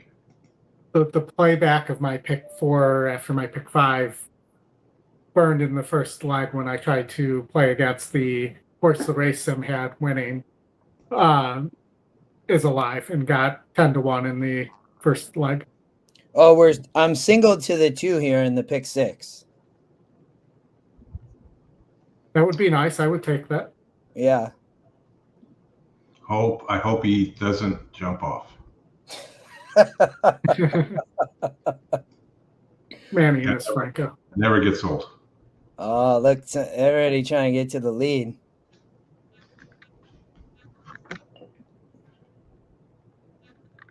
The 2 can rate a little bit. I don't think the 7 can. All right, so it's Heavy Jets in front. But we'll find out. Team takes second. Manny did a good job holding his On the spot. inside, the yellow You colors can third. see he's just Gino fine Romantica rating. All backs off the two, horse is started really 3 lengths keen. off the lead. It's another 3 back to Mission of Joy, who is by herself, 2 clear of Chili Flag and stretch running Coppice at the back of the field. Heavy Jets. Stretch They're running. trying to slow things down right away. Fast pace. Well, I guess it's only a mile, so I guess 23 not and that 4 fast. seconds. Gina Romantica is racing a joint third on the outside. Four definitely has a lot of horse, but does Now not look Coppice. comfortable. Also, Headstrong in 5th. Along the inside, Mission of Joy, a neck behind her, and another 2 to Chili Flag. 48 and 3 for the half, and it's Evie Jets taking them into the far turn, 3/4 of a length.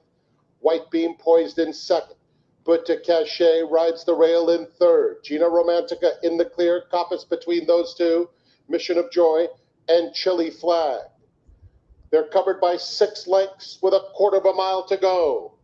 They went 48 and 3 for the half, 112 and 1 for 6 furlongs. Evie Jets and White Beam have been 1-2. White Beam sticks her gray head in front inside. Get up, Chili.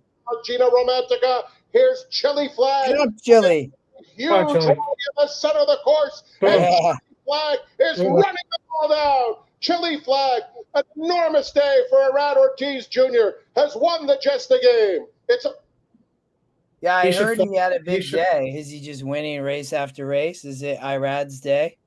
Yeah. No, I mean, he didn't win the race, the last race. Paco got him. And I don't mean Paco punched him in the face. I mean, Paco got him. 4-1 is a nice price on Chili Flag, too.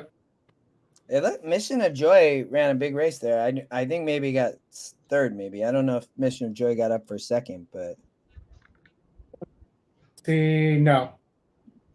Looks like White Beam hung on. You think White Beam hung on there? For second, yes. Oldie, Yeah, no, go- Chili let- Flag definitely won. Let's do a quick recap there of the race sim. Okay, so you've got it up there. So it had the 6 who won, but the 6 was also the top pick. Yeah, and it did have the 7 in the lead in the stretch and getting caught. Mm-hmm. It just Yeah. had the. go ahead, Obi. No, go keep going. Sorry. I was just going to run it from the stretch. It had the one potentially getting better position there, I think. Yeah. No, I agree. That's a good way. I think that's where I think 2 things. Somebody asked in coaching class this week on Wednesday, like, hey, it seems like the Scotty picks a lot of times align with the race sim. And I'm like, yeah, I mean, you can see that quite a bit, but this was an instance where it didn't. And I was telling people in the class, it's not always like that. So that was a good example, right? Is why I say that. And then I think to your point, Oldie, race, I guess for lack of a better term, racing luck is always going to come into play, right? So a 33-point reverse pace advantage on the 6. See the 6. Show us the 6, Oldie. So he's talking about the pace number here, Yeah. which I haven't sorted by pace number. Mm-hmm. Which means he needed something to run into, which the horse has done obviously twice in a row. And It's not all that far back though either, right? That's a pretty compact field, and that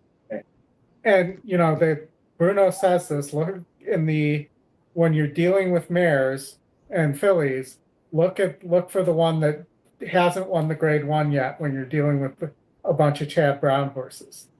And that's what happened here as well, because that's the one that they need to improve its breeding stock and its auction price. Mm-hmm. So if you look, Chili Flag was a grade 2 winner, had never won a grade 1. Grade 1 winner, grade 1 winner, not a grade 1 winner, Yeah, and grade 1 winner. as Art was asking what the super might pay, that's actually a pretty good super, right? Because the 4 is completely out of there. And in addition, the 7, right, was what was this? Yeah, the 7 did run second, but you get the 4 out of there, that would be really, and even Gina Romanica out of there, right? So, and the 2 for that matter. Yeah, I mean that super is going to pay pretty well. Evie Jets, you know, I mean, the run there, I was up on the lead, right? And, you know, hung on to save a piece. So. And I thought I remembered losing to Evie Jets at least once last year on the lead like that. I think it was this 76 group that she beat. So Johnny V lodged an objection, it looks like, against Chili Flag on the Mission of Joy, the 1. That's Did you see anything? I'm watching. Let's look. So looks like the 1's the one that came in. Well, right there on the churn, look at the Steward 2 video. So Irad just Steward 4. Watch Steward 4. Here comes the 1. No, it's on the churn. I guarantee you this is on the churn. Yeah, it is. Justin's right. Watch the Steward 2 here. So Irad kind of bullies his way out there on Johnny V and pushed him out. Yeah, that's a non-takedown in New York. Irad has jockey immunity. Well, especially when you're winning nonstop. The Mission of Joy runs such a big race, though. I think this will be interesting. Yeah. Wow. What's Stewart think? Usually any book Stewart horses down. So Stewart's watching this, and he wants to watch it from the top on Stewart 4. Because I see the 1 come in at the top of the stretch and come in a second time. Well, on Stewart 4, if you're watching that screen. I'm watching it right now, and so I would say no change. So Irad comes out first. There's 1 bump that was caused by the 1. Here comes the second bump coming right now. No, never touched it. Stewart needs glasses. There's definitely a first bump there, though. Now, yeah, I think they're over showing those. I'm with you, Chris. I would say no change. Yeah. But the fact that they have not decided it yet, no change. Yeah, that was fast. I think they're gonna move on. Yeah. The objection sign's down. It's not official yet, but I wasn't really a fan, and I know I joined right when of White Beam in that race. It doesn't surprise me that she ran good. Just I didn't think could win, but ran a good race. We kind of gave that horse a little bit of upgrade last night if the turf was wet, which it was. So it had some wet turf for him. All right, they're not going to allow that. You look, Justin, here and scroll down to, the European races on wet turf. This horse had some form there, but I honestly wonder whether this horse wants to go 2 turns. This may be a 1-turn sprinter horse. Yeah. Dave said no change. Yeah, no change. Yeah. Irad's got his blanket of flowers or whatever there. So, all right. So we have, do we want to go back to the golden hour, Chris? The only other thing we have is we're 6 minutes to Golden Gate Race 1. And as I take a quick look at that, we do have 6 horses there. So, yeah, we could do that one. That gives us something live, and then we can go back to the golden hour and kind of go from there. In Golden Gate Race 1, Justin, by the way, they only have 6 races today at Golden Gate. 6. Wow. But they're still doing golden hour. That's what I appreciate, that they said, fine, we'll just punt the post time out and we'll still get 6 races in and do golden hour. So I guess for that matter, that's helpful. Do they? And look, this is a rare one today. This starts the pick 6 and the pick 5.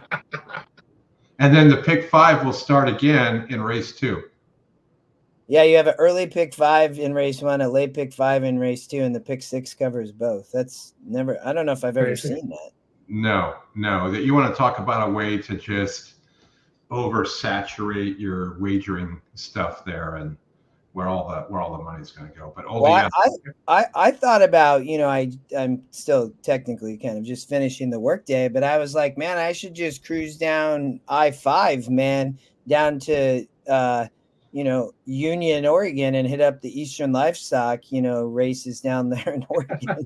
Yeah, you could. There's actually pari-mutuel wagering on that, but my ADW does not have it. Yeah, I have not seen one that does. So, but yeah, I guarantee you, if you cruise down there, you would be the only person with a race sim there. Yeah. Watch it be on fire and just calls everything. Yeah. There is one horse to watch there for that. Yeah, that's crazy. Yeah. All right. So we have a horse to watch here as well. We have the 2 horse, who is 26% with a negative 11% ROI. But it looks like here, if this horse were to win, it's also top win percentage. If this horse and top Scotty pick, if this horse were to win, you're going to do better than that negative ROI with that 6-to-1 price right now. Let's run the race sim here and see what the race sim thinks.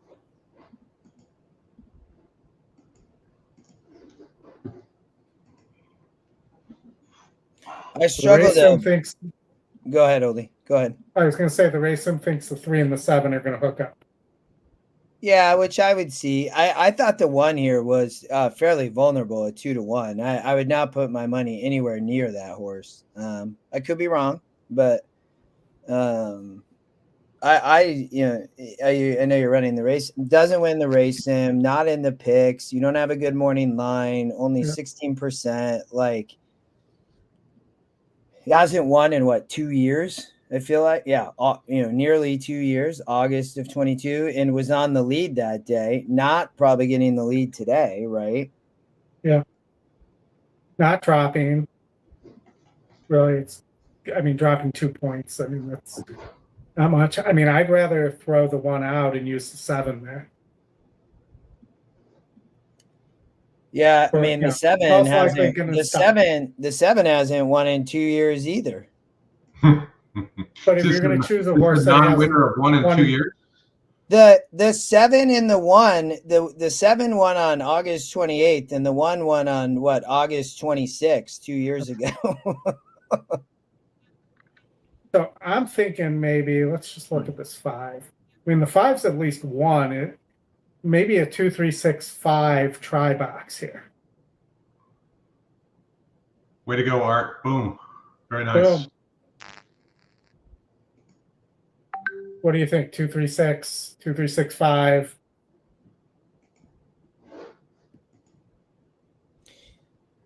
I'm how much? Oh, we're at post time. I'd be on just 2-3 right now. Would be my play. I'm going to take a shot at 2-3-6-5 on a try box. The 6 is dropping. I think the Scotty picks actually have this. I'd be on the 6 over the 5. I think for me, Oldie. Not that the 5 can't maybe run into the try. I think I would be just looking at 2-3-6 and an exacta. It's not great odds though. So the thing about the 6 is dropping. There's no real problems. Should sit a good trip for Jonathan Thomas not Jonathan Thomas, right? Jamie Thomas. Thomas. Yeah, but right off the speed. Ran well 2 back. If you toss the last race, the problem is Well, those were 50s and 46s and 48s. So Hydro Frost does get easier company. I will tell you, Hydro Frost is 0 for the turf. Yes, In I its do career. see that. Yeah. But So on tougher races and been sprinting on 3 of those oldies. So, and for me, fits underneath. I don't think I would win bet it at 5-2 or 2-1. I'm We going were talking about this earlier. Louisiana has rescinded all of the changes back to normal. Yeah, I didn't follow that, but I saw a lot of talk and a lot of people not happy. Well, Churchill told them, Justin, if you keep the rules the way they are and don't move them back, there'll be no Louisiana Derby, no prep races, and we might move all of the fairgrounds meet somewhere else. And fairgrounds makes up 50% of the handle in Louisiana. Yeah, it's like 47% of the handle, but only 20-something% of the races. Yeah. Tony, I'm with you. I think the Scotty picks have it. I'm not sure the value's there for me to box all 3. I understand why you would. For me, I'm going to play the 2 over the 3-6. That's how I'm going to play a little exacta. And I agree with you on this one horse. I don't see it. I mean, could do something underneath, but really hasn't. The first race from the turf efforts are subpar. Hello, Racing Downwind. Dan, how are you doing? Thanks for joining. Folks, you should follow him on Twitter. All kinds of good content there. Amazing handicapper, Mr. Duncan. He is the real deal. If you do not follow him, you should.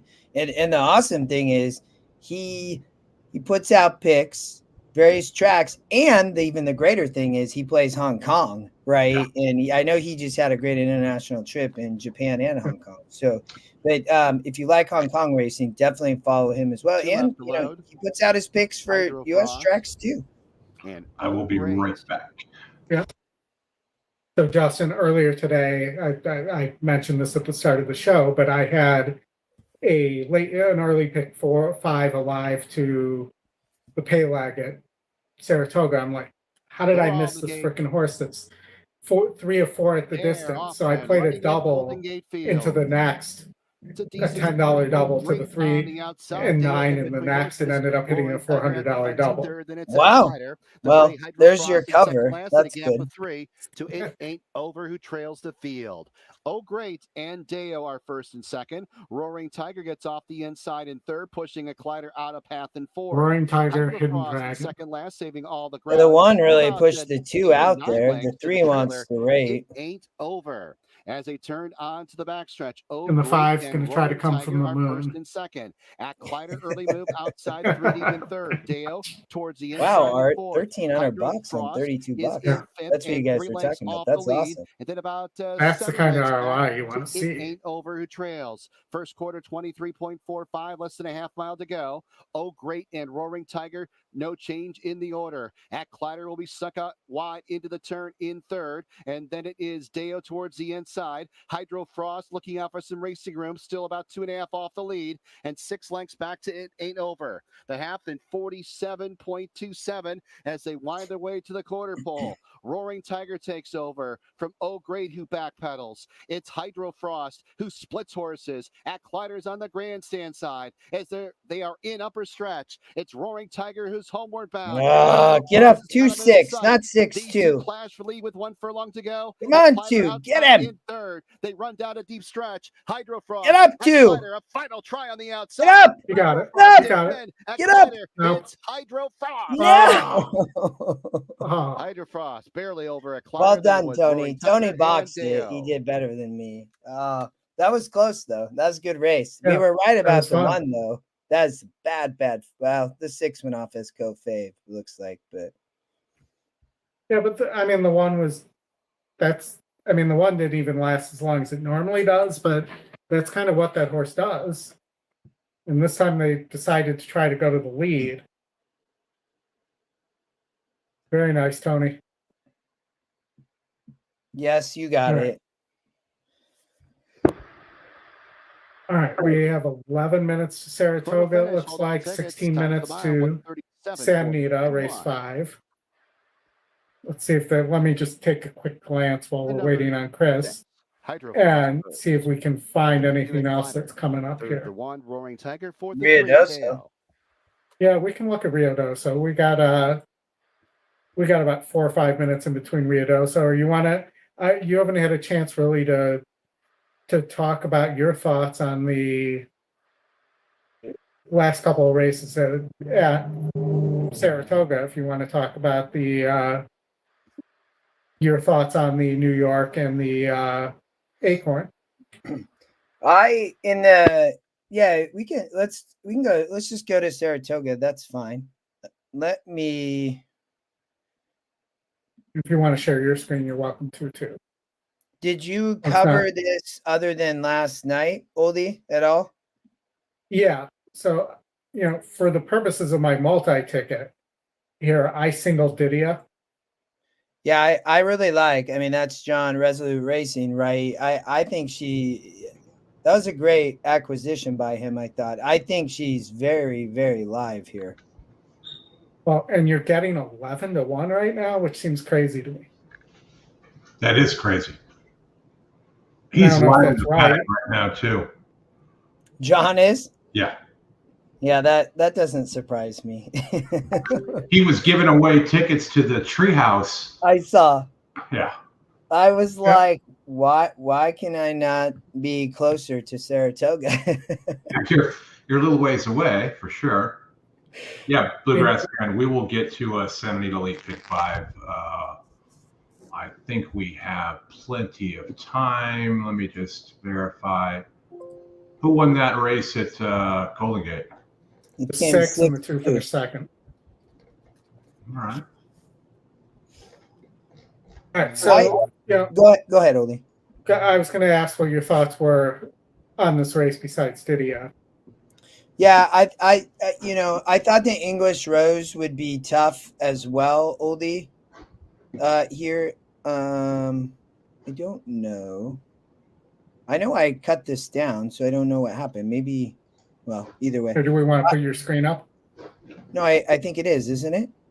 No, that's fine. Oh, there you go. Well, you keep yours up. That's fine. Just keep yours up.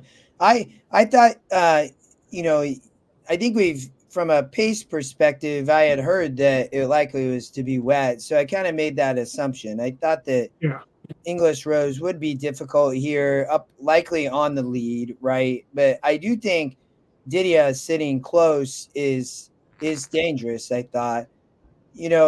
Aspen Grove, the 4-horse, has the massive kind of GSR indicator, right? Gets back to longer.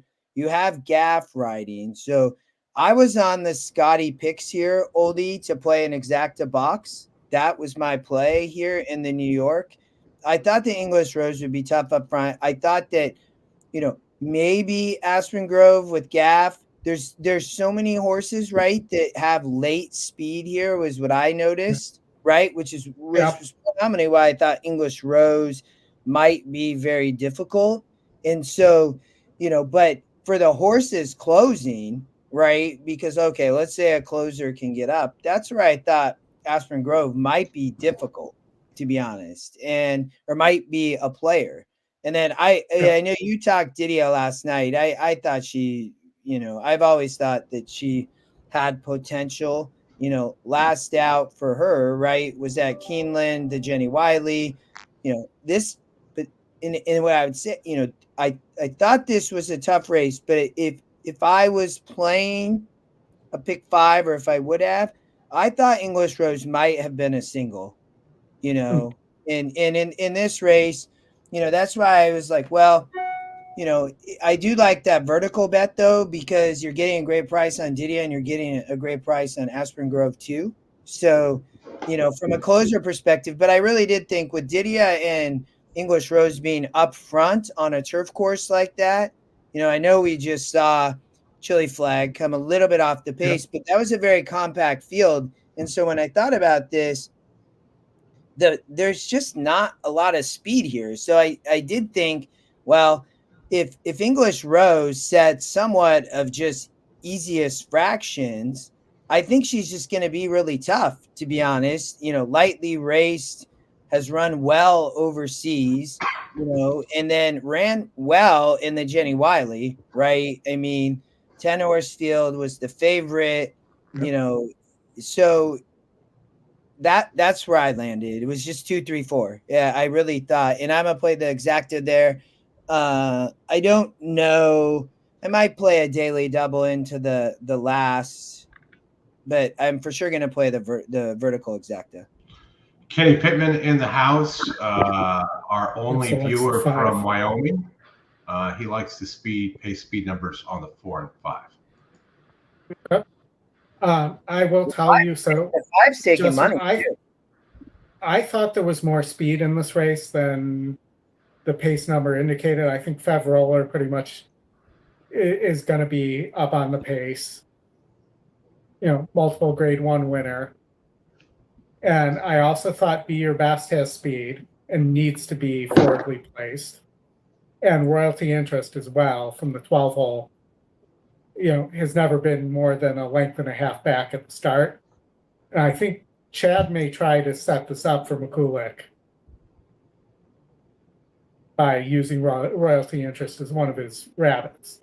I think Didier and McCulloch were the two that I was kind of more interested in, that to sit right behind that speed. And I think McCulloch, going back, there are races good enough here to win. This horse just is never consistent. But we might be sitting on a big race here with McCulloch. See, I don't disagree on the 6, 8, 12 with you. I just think they're all fairly cheap and don't fit here. So does it inject some pace? Maybe. But I still think that, whether it's Didier or English Rose, they could sit the trip.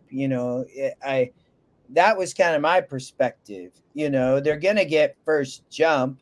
Are we going to see somebody just come flying late with those just very low pace numbers? I guess we'll have to see. Yeah,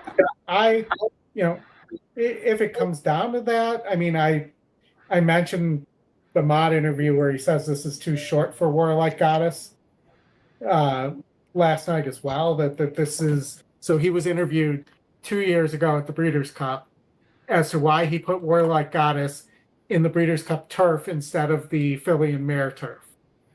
And he said 9.5 was too short. For me, yeah.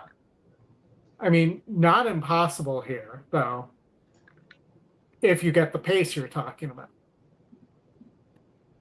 I mean, for me, between the 4, 10, and 5, the let's say the dead closers, the 4 would be the one I would toss just off of it being a Sisterton horse.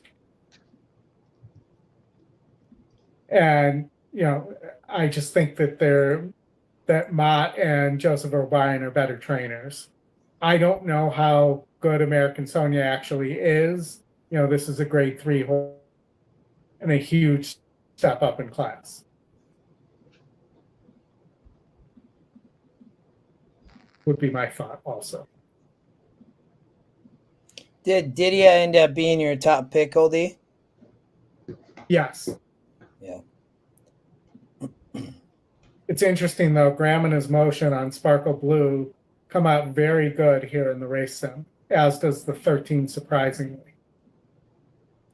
Well, but that's where I really did think this race was tough, and it's like if you don't single, in my opinion, and if you're playing a horizontal, it could be. I wouldn't be surprised if it's the 3, the 9, the 1. Some of the 4. I mean, I know you talked about the 4, but you can see on the race sim how close it kind of becomes. I think you can probably cut like the 6, 8, 12. In my opinion, you might be able to cut the 7, right? But on some of these others, depending on the trip they get, it could be dangerous. I see Tony likes the 4 and 13. Mr. Duncan, actually, he likes the 2, 3, 10, 1. Diddy is a great price. I'm not sure why, she's only 11-1. Yeah, and that's the thing is, why is Favrola and American Sonia getting back, and Diddy is dead on the board? Well, other than Favrola's just at 8-1. I was going to say, other than, people are putting their money a little bit, looks like on the closers based on the betting when you look at that. Obviously, English Rose is taking money, but, those speed horses up front are taking no money. So everybody's just assuming cheap speed, right? And that it looks like the public money's a little bit favored towards the closers here. So, But from the turf races we've seen, with the exception of, we'll use the 6 as the exception, but he didn't really come from that far back. We haven't seen that be the case on this turf course. mm-hmm. I guess we'll say with the exception of the 16 furlong race yesterday. I mean, so that's where I think English Rose just is tough, I mean, up near the lead, very classy, should run well here. Like that's where but I do think, I mean, you could have, so Mr. Downwind, speed's holding on the turf. So good insight there. And I just keep looking at this and I'm like, am I crazy? What's going on here with these prices? Yeah, I mean, the price on Didia is very attractive for sure. I don't know. I think we're down to 9-1 there. Yeah, we're down to 9-1. I would at 8-1. I would expect this to get somewhat in line with the 9-2 morning line as we get closer to the gate here, guys. They are currently, it's post time. They're getting ready to get behind the gate here. We got 9 minutes to Santa Anita race 5, which starts the late pick 5 oldie. So we're going to go quickly over there after this Saratoga race and see what you can conjure up with the late pick 5. Rails at 18 feet today. They'll be down tomorrow. Thank you for that racing, Donlin. Dave, I mean. Yes, Dave. We got to have you on the show sometime, Dave. So let's make that happen. It would be good to talk to you. All right. I mean, I'm already kind of said who my single would be at Santa Anita because I was going to single it in the golden hour. So I would Tony single here and single in the last and use Flavius.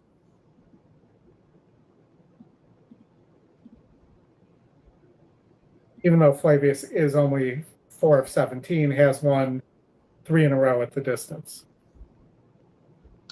3 in a row. We all know how hard it is to win 3 in a row, let alone 4. But probably spotted well here as well. I agree, probably is. Hector and his Barrios, he needs to ride that horse like he rides the Trojan Brawn. All right, we're moving over to the turf course, and it looks like goggles are going on. We're done circling.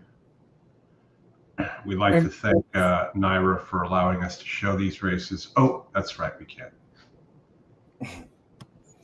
I see you're on Santa Anita race now. In the next Santa Anita race, I did think the Scotty Longshot Dolly Mae was very interesting, oldie, at Santa Anita in race 5. Doesn't. Yeah. I thought this was a bit of a tough race. Is on the rail. I think can save ground. Try to find a good spot. I think it's going to be hard to close. Maybe she's more of a exactor try horse, but I thought she was interesting. From a coming off the pace perspective, it is a bigger field. 18 foot's not too bad on the rail. But Lydia is 0 for 6. She is working well, which I thought was a little bit interesting, but she's not won one time. So probably a vertical horse, I would say. I do think she'll run well here, and it is a little bit surprising maybe because of the record. So, all right. On the 7, just is what you would describe as a money burner there too. Sorry, Chris. Yeah, we're moving in the gate. And don't sleep on the 2. Second pick over there and a money bag. So who's off somebody's off the 6 horse. The jockey's not even on the 6. He's right there. Yeah. Oh, he's kind of wandering around back there behind the gate. I think this is one. And they stopped showing it too. So.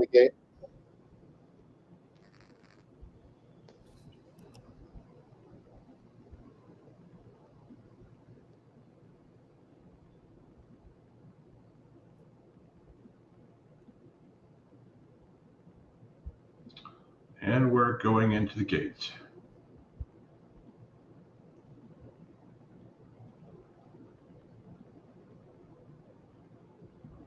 Professional horses here. Hopefully we don't have a long load. Thanks again, everyone, for joining. I'll throw the ticker up here. Like and subscribe. Helps the channel a bunch. We would appreciate that. Got the big Acorn coming up after this.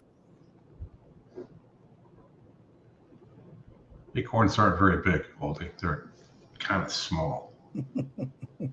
I bet to a chipmunk they seem big, or a squirrel. Warlike Goddess coming up. Sure. American Sonia in the green. This should be a great race. Yep.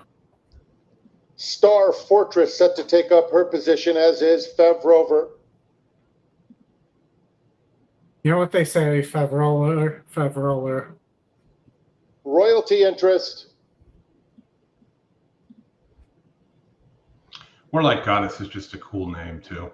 And the last one to load, Surprisingly. It's better than It's like the Xena Warrior Princess of horses. And the nice catch by the assistant starter. Yeah, that's well done. The gate. Star Fortress. Assistant starter got a hold of her immediately. 9 times out of 10, that horse gets away. Not even going to check her. Right, only get your capping skills home. We got 4 minutes to set, Anita. All set. And they're off in the New York, presented by Rivers Casino. Didia is very quick, so is Fev Rover. And on the far outside, here's Royalty Interest up to take the lead. Surprisingly, is up close in the early going, too, as Sparkle Blue moves up to take 4th. Didia, who broke well, is now sitting about 5 lengths off the lead. Then comes English Rose, who is right next to Be Your Best as they move into the first turn. I'm concerned about this 12 because this is the horse that a lot of people in the WhatsApp chat like. Well, the fact that Bond love this horse. Racing on the inside. We know Stewart goes to the window with money. You think he would have brought that down a little. Who trails 23 seconds flat for the opening quarter, set by Royalty Interest, who takes them on to the Saratoga backstretch, leading by a length and a half. Surprisingly, is a clear-cut second. It's another 3 back to Fev Rover. The half went in 47 3/5 seconds. Didia is on the inside, just 4 lengths off the pace, moving up just a bit. McCulloch follows her. Sparkle Blue is outside of that rival as they come to the half-mile pole. English Rose kept in the clear in the blue and is now passing rivals. There goes English Rose within 5 lengths of the pace. They are followed by Be Your Best, who's toward the back of the field, along with the gray Star Fortress, who's trying to make some headway. Aspen Grove on the inside in 1:11 4, and American Sonia, who was last, is now moving up 4 wide. They're coming to the quarter for Royalty Interest, confronted by Surprisingly as they reach. Come on, Didia, get up! Up to take the lead. Get up! Go! Oh, she's gone, man. Go! Surprisingly, get up! Following her is Nisi Marie on the outside, and then comes McMillan, but it is Didia in a tremendous performance to win the Love it. That's awesome. Nisi Marie was second. Now it really hurts, Chris, that I It's close cheapened for out and didn't put the 12 on the ticket in that first leg. Nice. But so I went win play show there on Didia and just did that, and then I'm alive to the 4-5-9 in the pick 4 in I did the the same Acorn. thing. I did the same thing, Oldie. That was the first wager of the day, and I did the same thing for. So the race sim there is just spot on. You know, I mean, that's pretty incredible. She ran just a big race. I played a daily double into just FYI. The exacta didn't hit there. We need the 4 to run a little better, but. All right, Oldie. Get to Santa Anita. Sanita. You got 1 minute. They're heading to the post. All right, we're gonna speed through this because we already did the first 2 legs, so we already know we have those locked in. So let's see what else we have here, and then we'll go back to leg 1. So this 8, multi-time winner. That's 56s. The 3's dropping. 4. All right, what's the deal with this 5? And 5 hasn't run all that well, so we're gonna keep it the way the system has it there. Race 7, and again, I'm rushing through this, so. You got to hurry, man. They're in the gate. All right, well, I guess I'm not going to get there, but I think you could do worse than playing this. You're last. Gone in. Cheeky. I think this has a good chance of hitting. Janet. Who's announcing at Santa Anita here? Alan Disruptive artist. with a B. It's a very complicated last name. I'm not going to butcher it. Huh. He's been the long time backup announcer. Oh, okay. Wait for disruptive artist. Used to call Hollywood too, back in the day. Oh, okay.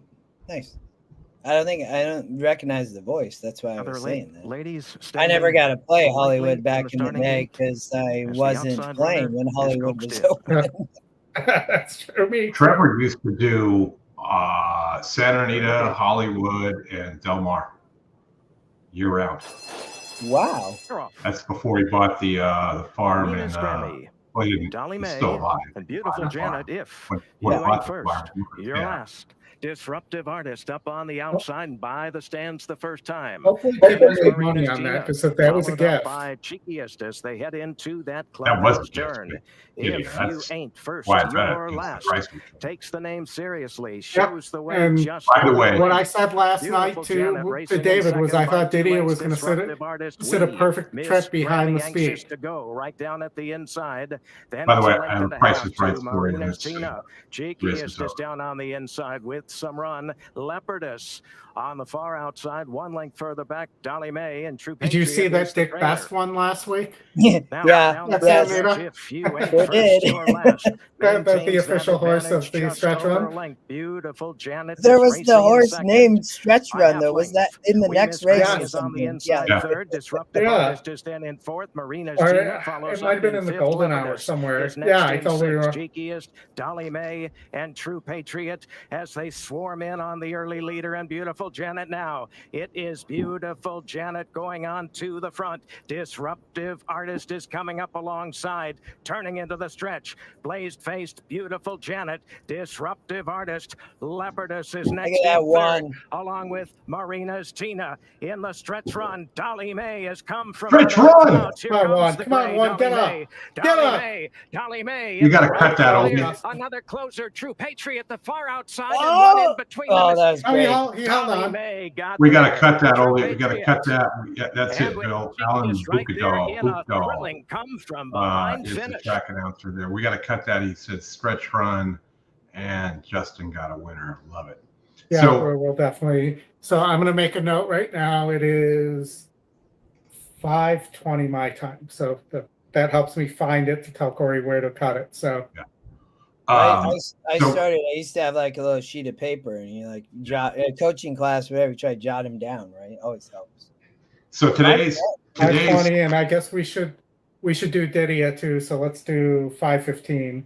So we Yeah. got 2 right there that we can cut. So today is Pat Sajak's last day on The Price is Right. What? No. On Wheel of Fortune. Yes, he's retiring. Wait. Is it on live tonight? Yes. Well, it's Oh, taped. I got. They taped it. So it's his last day. But who thought that wouldn't have been the biggest story? Today on The Price is Right, there was a gentleman that his showcase showdown was $39,500. The actual retail price of the showcase was $39,501. He got within $1. So he won. Back is within 100, you win both, right? But he got it to $1. That's the lowest. Oh, so has anybody ever gotten it specific? No. Is that nobody's ever guessed it exactly? No. I am a little surprised by that, just because Bob Barker, right, had that. I mean, that show's been going on a long time. Wow. Bob and his Barker. Let's see, how many minutes do we have to go? At Saratoga, we're at 6:22 Eastern time. We got 23 minutes left. Oldie, we've got 5 minutes to race 2 at the gate. And then we can maybe finish our golden hour and then talk. And then we can get to Saratoga and a little preview for tomorrow and wrap it up because I'm hungry. Well, and if you did play that one, if you did play, let me see if I can pull up what the pick 5 was. Here, I know I messed it up because it's probably going to pick up what I did for the pick 3 here.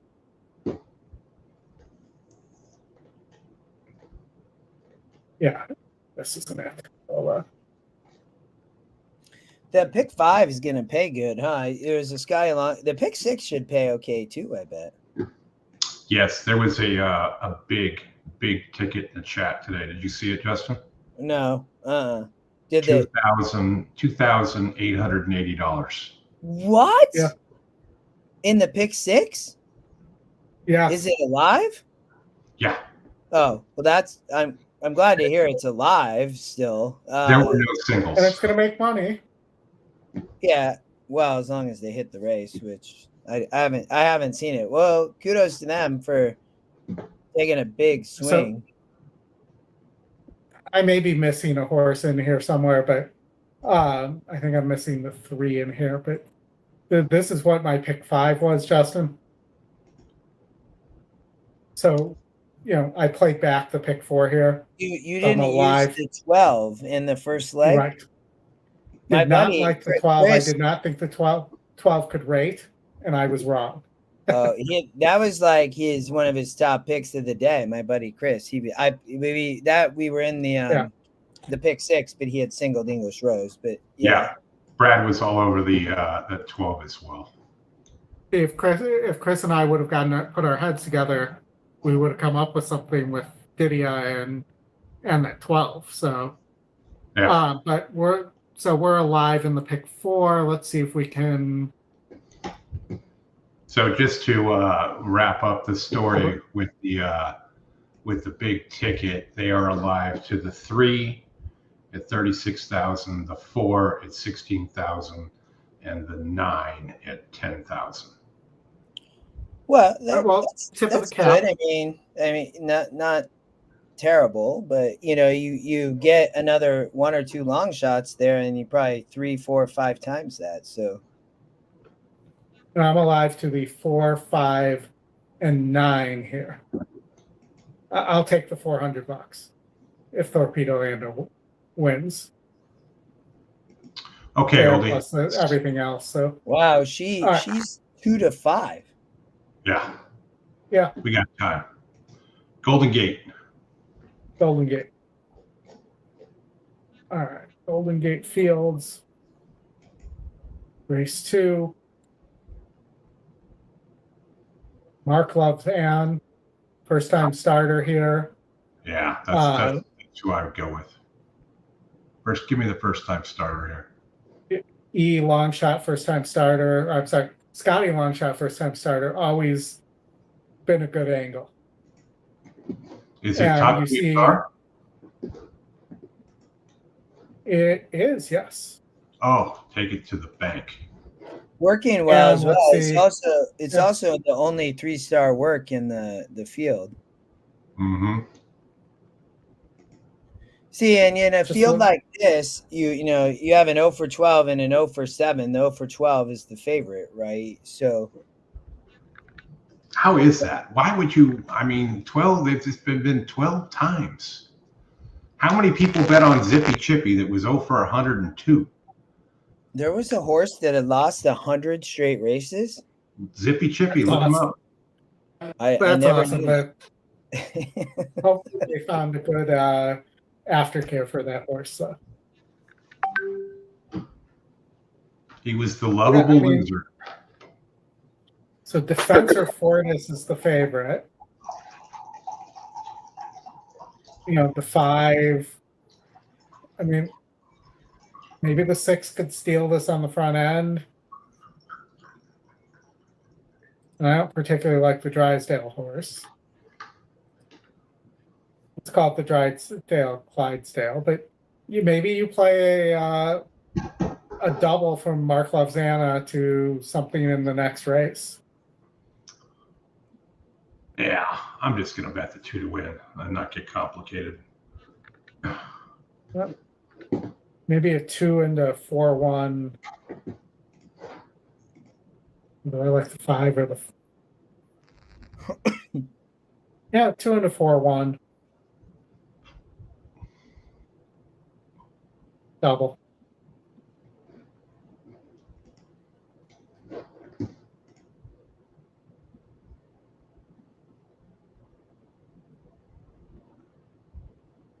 Okay, Mark Loves Ann on the 2. You're getting a good price at 3 to 1. Not awful. You got a note on the 7, Oli. What's it say? Probably never to bet it.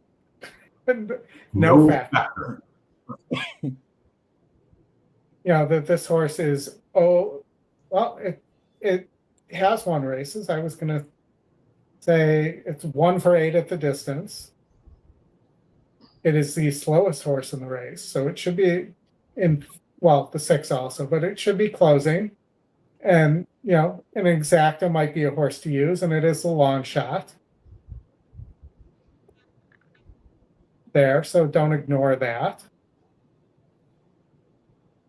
But this looks like it's the 4-1, maybe the 5.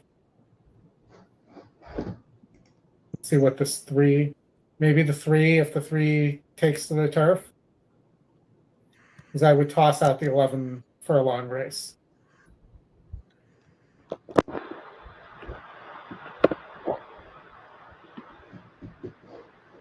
We're back to the Golden Gate here.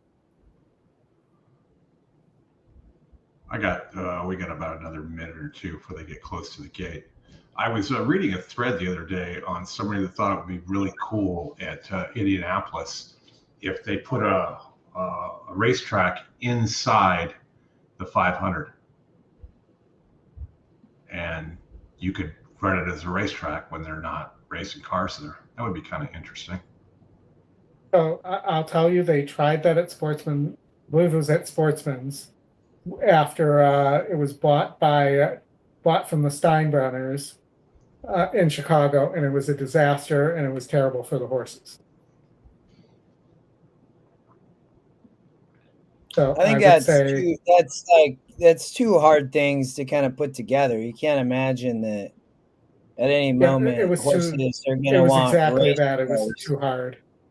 Yeah. They used to run a turf race and a dirt race at Gulfstream at the same time. What? Yeah, back in the day, yeah. I've never. I gotta look that one up. And I believe it may not have been different race collars. No, same race collar. He'd call them both. And the turf race was all gray horses. That would be cool. That's interesting. Wow. Yeah. I'm on the first time starter with you, Chris. Mark Loves Ann. I agree as well. I'm going there too. I think I'm gonna get rid of the 3. I just boxed the 1 and 2 here, but I also played the 2 to win. That'd be kind of a saver bet. The box with the 1. The 1 I think could improve here second time out. Ford Flyer, the second pick, but the 2, you know, work wise ran a bullet, although that was at 6 furlongs. But the works look good on the 2. It is top GSR, even though it's only 55, and then you have the long shot angle, right, Chris? First time starter, so. And, you know, I'll bring this up while we have a couple minutes after Golden Gate as well, but we do still have the race sim special for the to benefit Thoroughbred Aftercare going on. So if you click the join button and become a member of the channel for $20, none of that money goes to us. It actually goes to naysavers.org, who we will have on sometime in July to talk about their work saving horses and getting them out of kill pens and everything like that.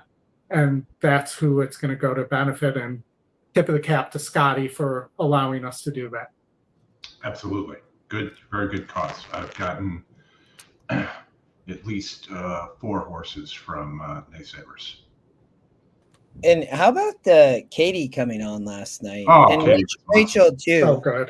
And nothing against Rachel. It was just great to have her on. If nobody watched that, you know, Katie Davis, you know, New York Circuit. She got to, and she's riding on Sunday. She's riding tomorrow too. But Sunday she has some live mounts. So that's, and I want to see her. I want to see her beat Dylan and They're on the gates. The pre-show with Katie, on. I mean with Rachel Good was start. better, but Defensive We're not gonna Florida share sends that. off the lead. Apple Warriors on the outside. Apple Warrior in those white blinkers gets that lead. Defensive Force. oh, it looks like we were missing a rider on the 1. Yeah, that Mark Love something Hansen happened Ford, there. I'm not. and Wow, Ford the Flyer 2 went lost off to as the jockey. favorite, Ford 9 to Flyer is 5. out of the Wow, race, and 4 lengths to extra beat is that back one's back gonna to the kind of be a pack. problem And here, once to again, be Ford honest, Flyer on the is rail out like of that. the race. Yeah. Entering Yep. into the turn, Apple Warrior clears off by a couple lengths over Defensor Fortis in second. As it's Mark Love's This and jockey on the 6 has no idea what's about to happen. Fourth, then 3.5 lengths back. No, it's gonna be like, Extra beat, hey, Look, Fortis is still in the dude. race. Watch his head. Look, watch. Furlongs to go. Apple He's like, Warrior what? Wait, what? Go wide because Ford Flyer, the riderless horse, comes on through towards the Float him inside. out, float him Look, out. yeah, That's he did. perfect. Gone out to Go, about Two. Beautiful. Come on, 2. Get up, Come on, 2. Two. It's a dream run through towards Oh the my inside. goodness, we And got Mark good Love's fortune Yeah. there. comes on 2 is through. good Nah, enough. that 6 or 3 gonna win. I don't know why the 2 waited that long to and then go it's to the Apple web either. Warrior. They run down to the winning line. It's I'm not Nah, sure there's what the 0 happened. for 12. Come on, That's 1, all. win the Bob. Defensive Win the Fortis Bob. wins by daylight. Apple Warrior gets second. Mark Love's and Yeah, third. you can seeing ride by the Cohen jockeys fourth. there, not to let that disrupt Yeah. too much. Yeah. All right, that'll be the end of Golden Gate for us tonight. Oldie, I got you up there as a time check. We've got 13 minutes to the Acorn. You want to finish up your golden hour here, and get some input for Justin. I will be back in a minute. Before, and we can check golden hour, Oldie. I before we do that, just knowing we have a tiny bit of time, but is Torpedo Anna really worth, and I guess that's not the right way to put it, but 2 to 5? I mean, just getting absolutely crushed here. Maybe 3 to 5 now, but I thought that Just FYI was still really live, even though from last out, Torpedo Anna won at the Oaks. But so you're playing golden hour, Oldie? Yeah, so we were putting together a golden hour ticket, and I'm doing it the way with the race sim where you have to go back and forth between the race sim and the ticket. So I have my single already picked out. We were down to the last leg at Golden Gate. For the budget, it wants to all this leg, but I don't think this is an all. But let's run the race sim and then we can talk about it from there.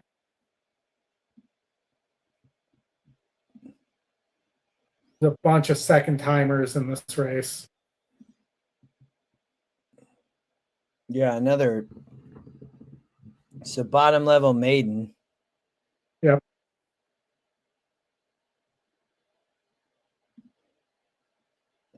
You can probably toss the 4 would be my opinion. That's what I was thinking. And then the 6, I think you can toss too. It is a second-time starter, but trainers 0 for 15 with second-time starters. You are dropping from maiden special weight, so there is that. Jockey trainer, the only 2%. I'd let that beat me. You know, I'm with you. I think 4 and 6 probably can go. And then you're looking here at the 7, who's a second-time starter, for Tamayo, who we know is a really good trainer. Crown Magic, the 5, for Specht, first race back, 16%, 14%. Second lifetime start, was at this level though, and may not have the speed needed to stay in this group. But you probably want to keep on the ticket. You have the 3, the second choice, who's dropping, and was trained by Peter Erden. First time Sherman, 17%. You get Anton Georgi here. And the long shot's your speed. And it actually is moving up in class here in terms of claiming price. And then the one who just missed at this level, 2 back.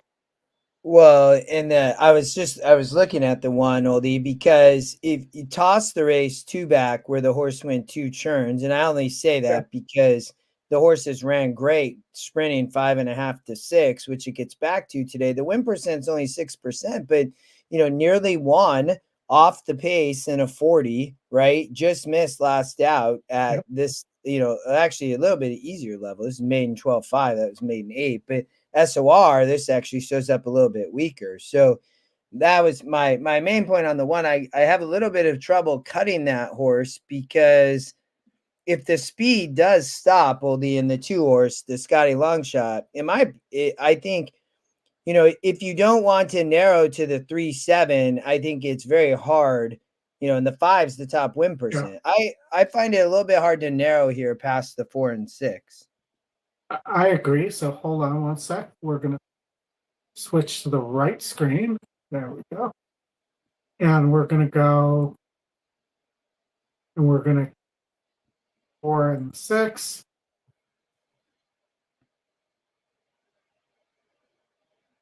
I don't know why it's going all in this slide because we were not all here. We definitely took, because am I not in the gold? I am in the gold one. I know we took horses off of this as well. I think. Go ahead. Go ahead. No, you're fine. I didn't think these 3. Hold on. I think 7 4.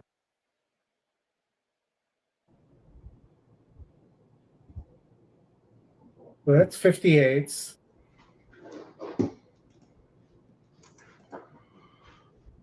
Or the 7. Trying to remember what I did here. I think the 3 I took off the ticket. Didn't like the Drysdale horse. I remember that. I didn't like the 2. See where this puts us budget-wise. So that puts us at 100. It's still more than I would probably want to do here, but I think you could end up with enough prices to make this work. I mean, for me, the 6 is outrun. It's GSR in terms of turf, and is taking a big drop here. I thought the 5 had some interest for me, Oldie. I know it's only 16%, not in the picks. I think the concern, obviously, is that just won for the first time in the 8th start. But my only, finally got, came out of Santa Anita, nearly won a 44. And it's very tough to come back and win. I mean, younger, facing older.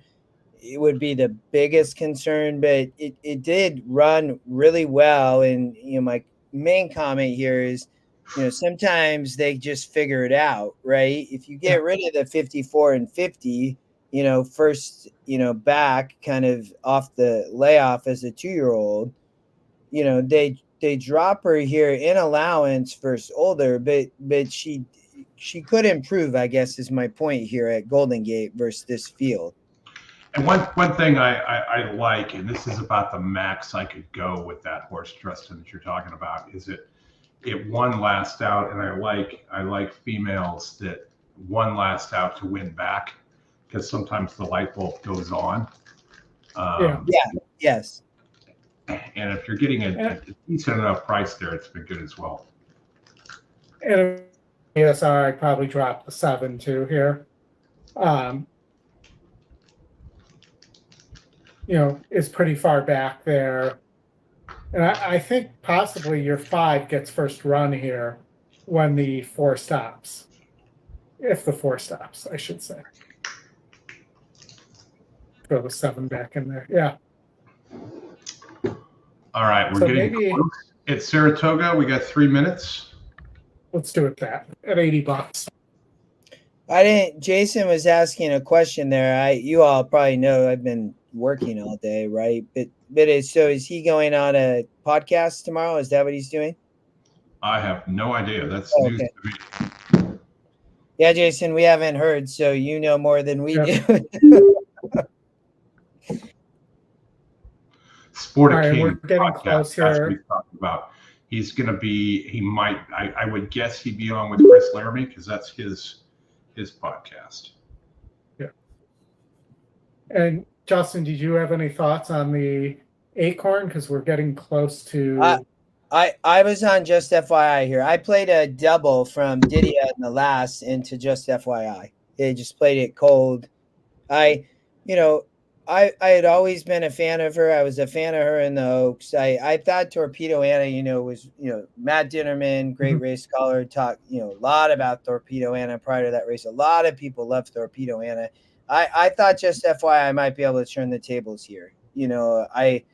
I know that from let me flip back. I'm still on Golden Gate. I know from last 2 race standpoint for Just FYI, the Ashland and then the Oaks, she's coming up short, but I still did think she had the capability here off the Breeders' Cup to run a big race. So that's where I went. I thought it was between her and Torpedo Anna though, Oldie.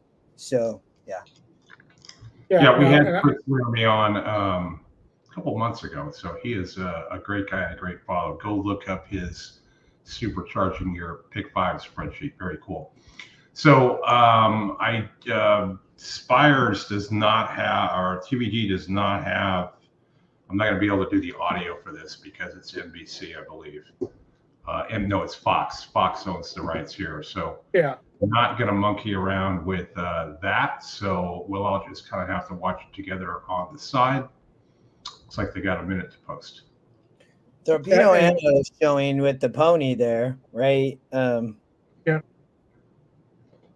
And, Torpedo Anna kind of got the drop on everybody, I feel like, last race. And we talked about this with David, too. Like, people weren't expecting her to be on the lead, and she kind of snuck off to the lead and nobody went with her.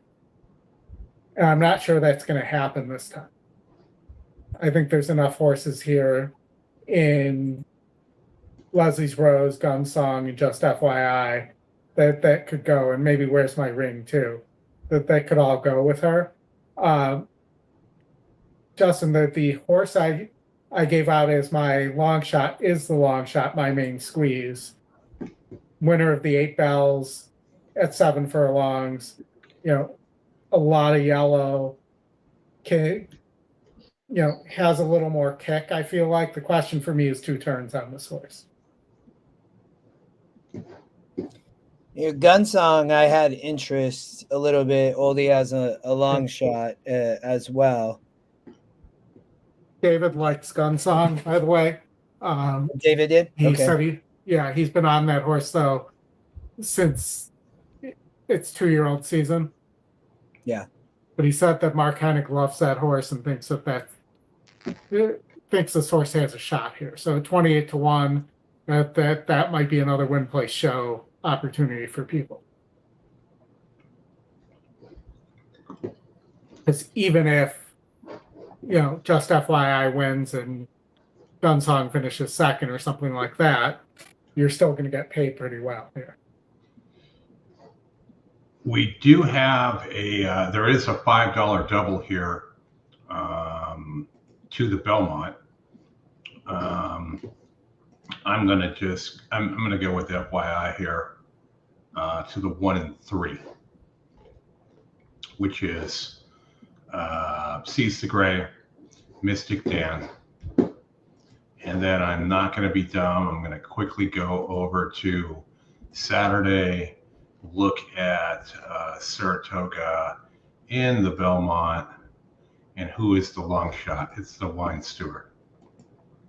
The long shot has won the first 2 Triple Crown Lakes. I'm not going to get left out there. That is an excellent point, Chris. So if you beat Torpedo Anna here going into that, any of those doubles are going to pay too. Well, yeah, I can tell you right now, the 2-day double, the 4 to the 1 is paying $271 for $5, $306 for $5, and $946 to the Wine Steward for $5. Your Wine Steward runs a big race in the sim race, huh? Yes. Yeah. That's an interesting play. Jay, good to see you too. Baseball's good, man. We one kid done, the other one's starting All-Stars pretty much every day for the next 5-6 weeks. But that's a lot of fun. It's the first time he's got to do it, so I appreciate you saying that. All right, we are at the gate. Horses will be loading shortly. It looks like lay money coming on, just FYI, but not 3-1. So Torpedo Anna is still below even money as they load.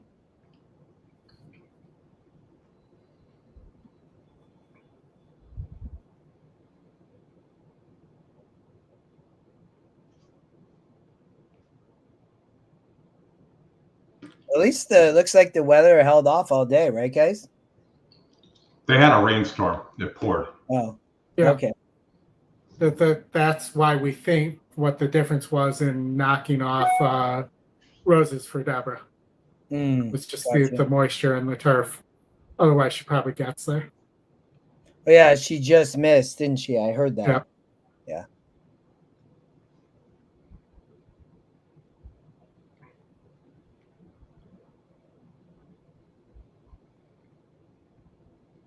They're off. Look at just FYI. Junior.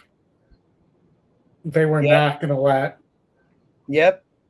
Torpedo Anna sneak away this time. Not happening. Nope. Wow, you got 3-1 too.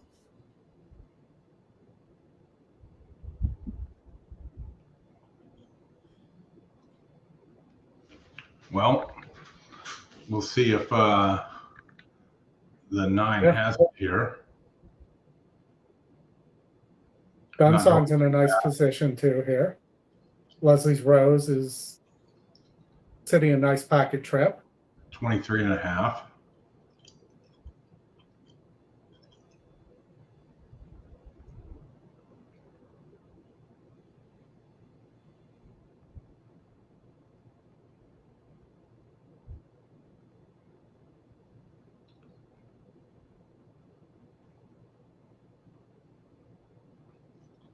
$46.75.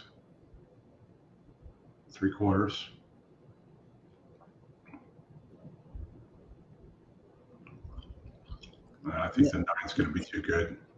Yeah, you can see Junior asking. The 9's pretty much in hand. No, I think watch out for Leslie's Rose. Watch out for. No, 9 gone, man. Unless yeah. Bye. Much the best. Mm-hmm. 5, my main squeeze, running a good race, but Yeah. and then who's coming late? Probably hit the try. It looks like maybe second, but probably 2 late power Sweet. squeeze. But I'll take the $400 That'll work. there. Yeah. Money into tomorrow. Well, the big ticket hit 2880. Big six going to pay 10,741. Not so sure that's worth 4.5. Yeah, I mean it's not a multiple, but it is a couple multiples, but it's not. It's still $10,000. It's $10,000. You're still making about $8,000 profit. well, and that's a big swing. I mean, if they liked a couple long Yeah. shots, even if they didn't get there, I mean, could have been much different, but they still win, so that's good. All right, folks. Thanks for joining us. Hit the like button, hit the subscribe button on your way out the door. We will see you all tomorrow at 1 p.m. Eastern. We'll be on until the Belmont. David Harrison and Derek will be on with us as well. So have a good rest of your evening. And thanks for joining. Justin, hang out for 2 minutes once we end. Yeah. See you guys tomorrow. Thanks all. Thanks for joining. Thank Have a you, good week. everybody.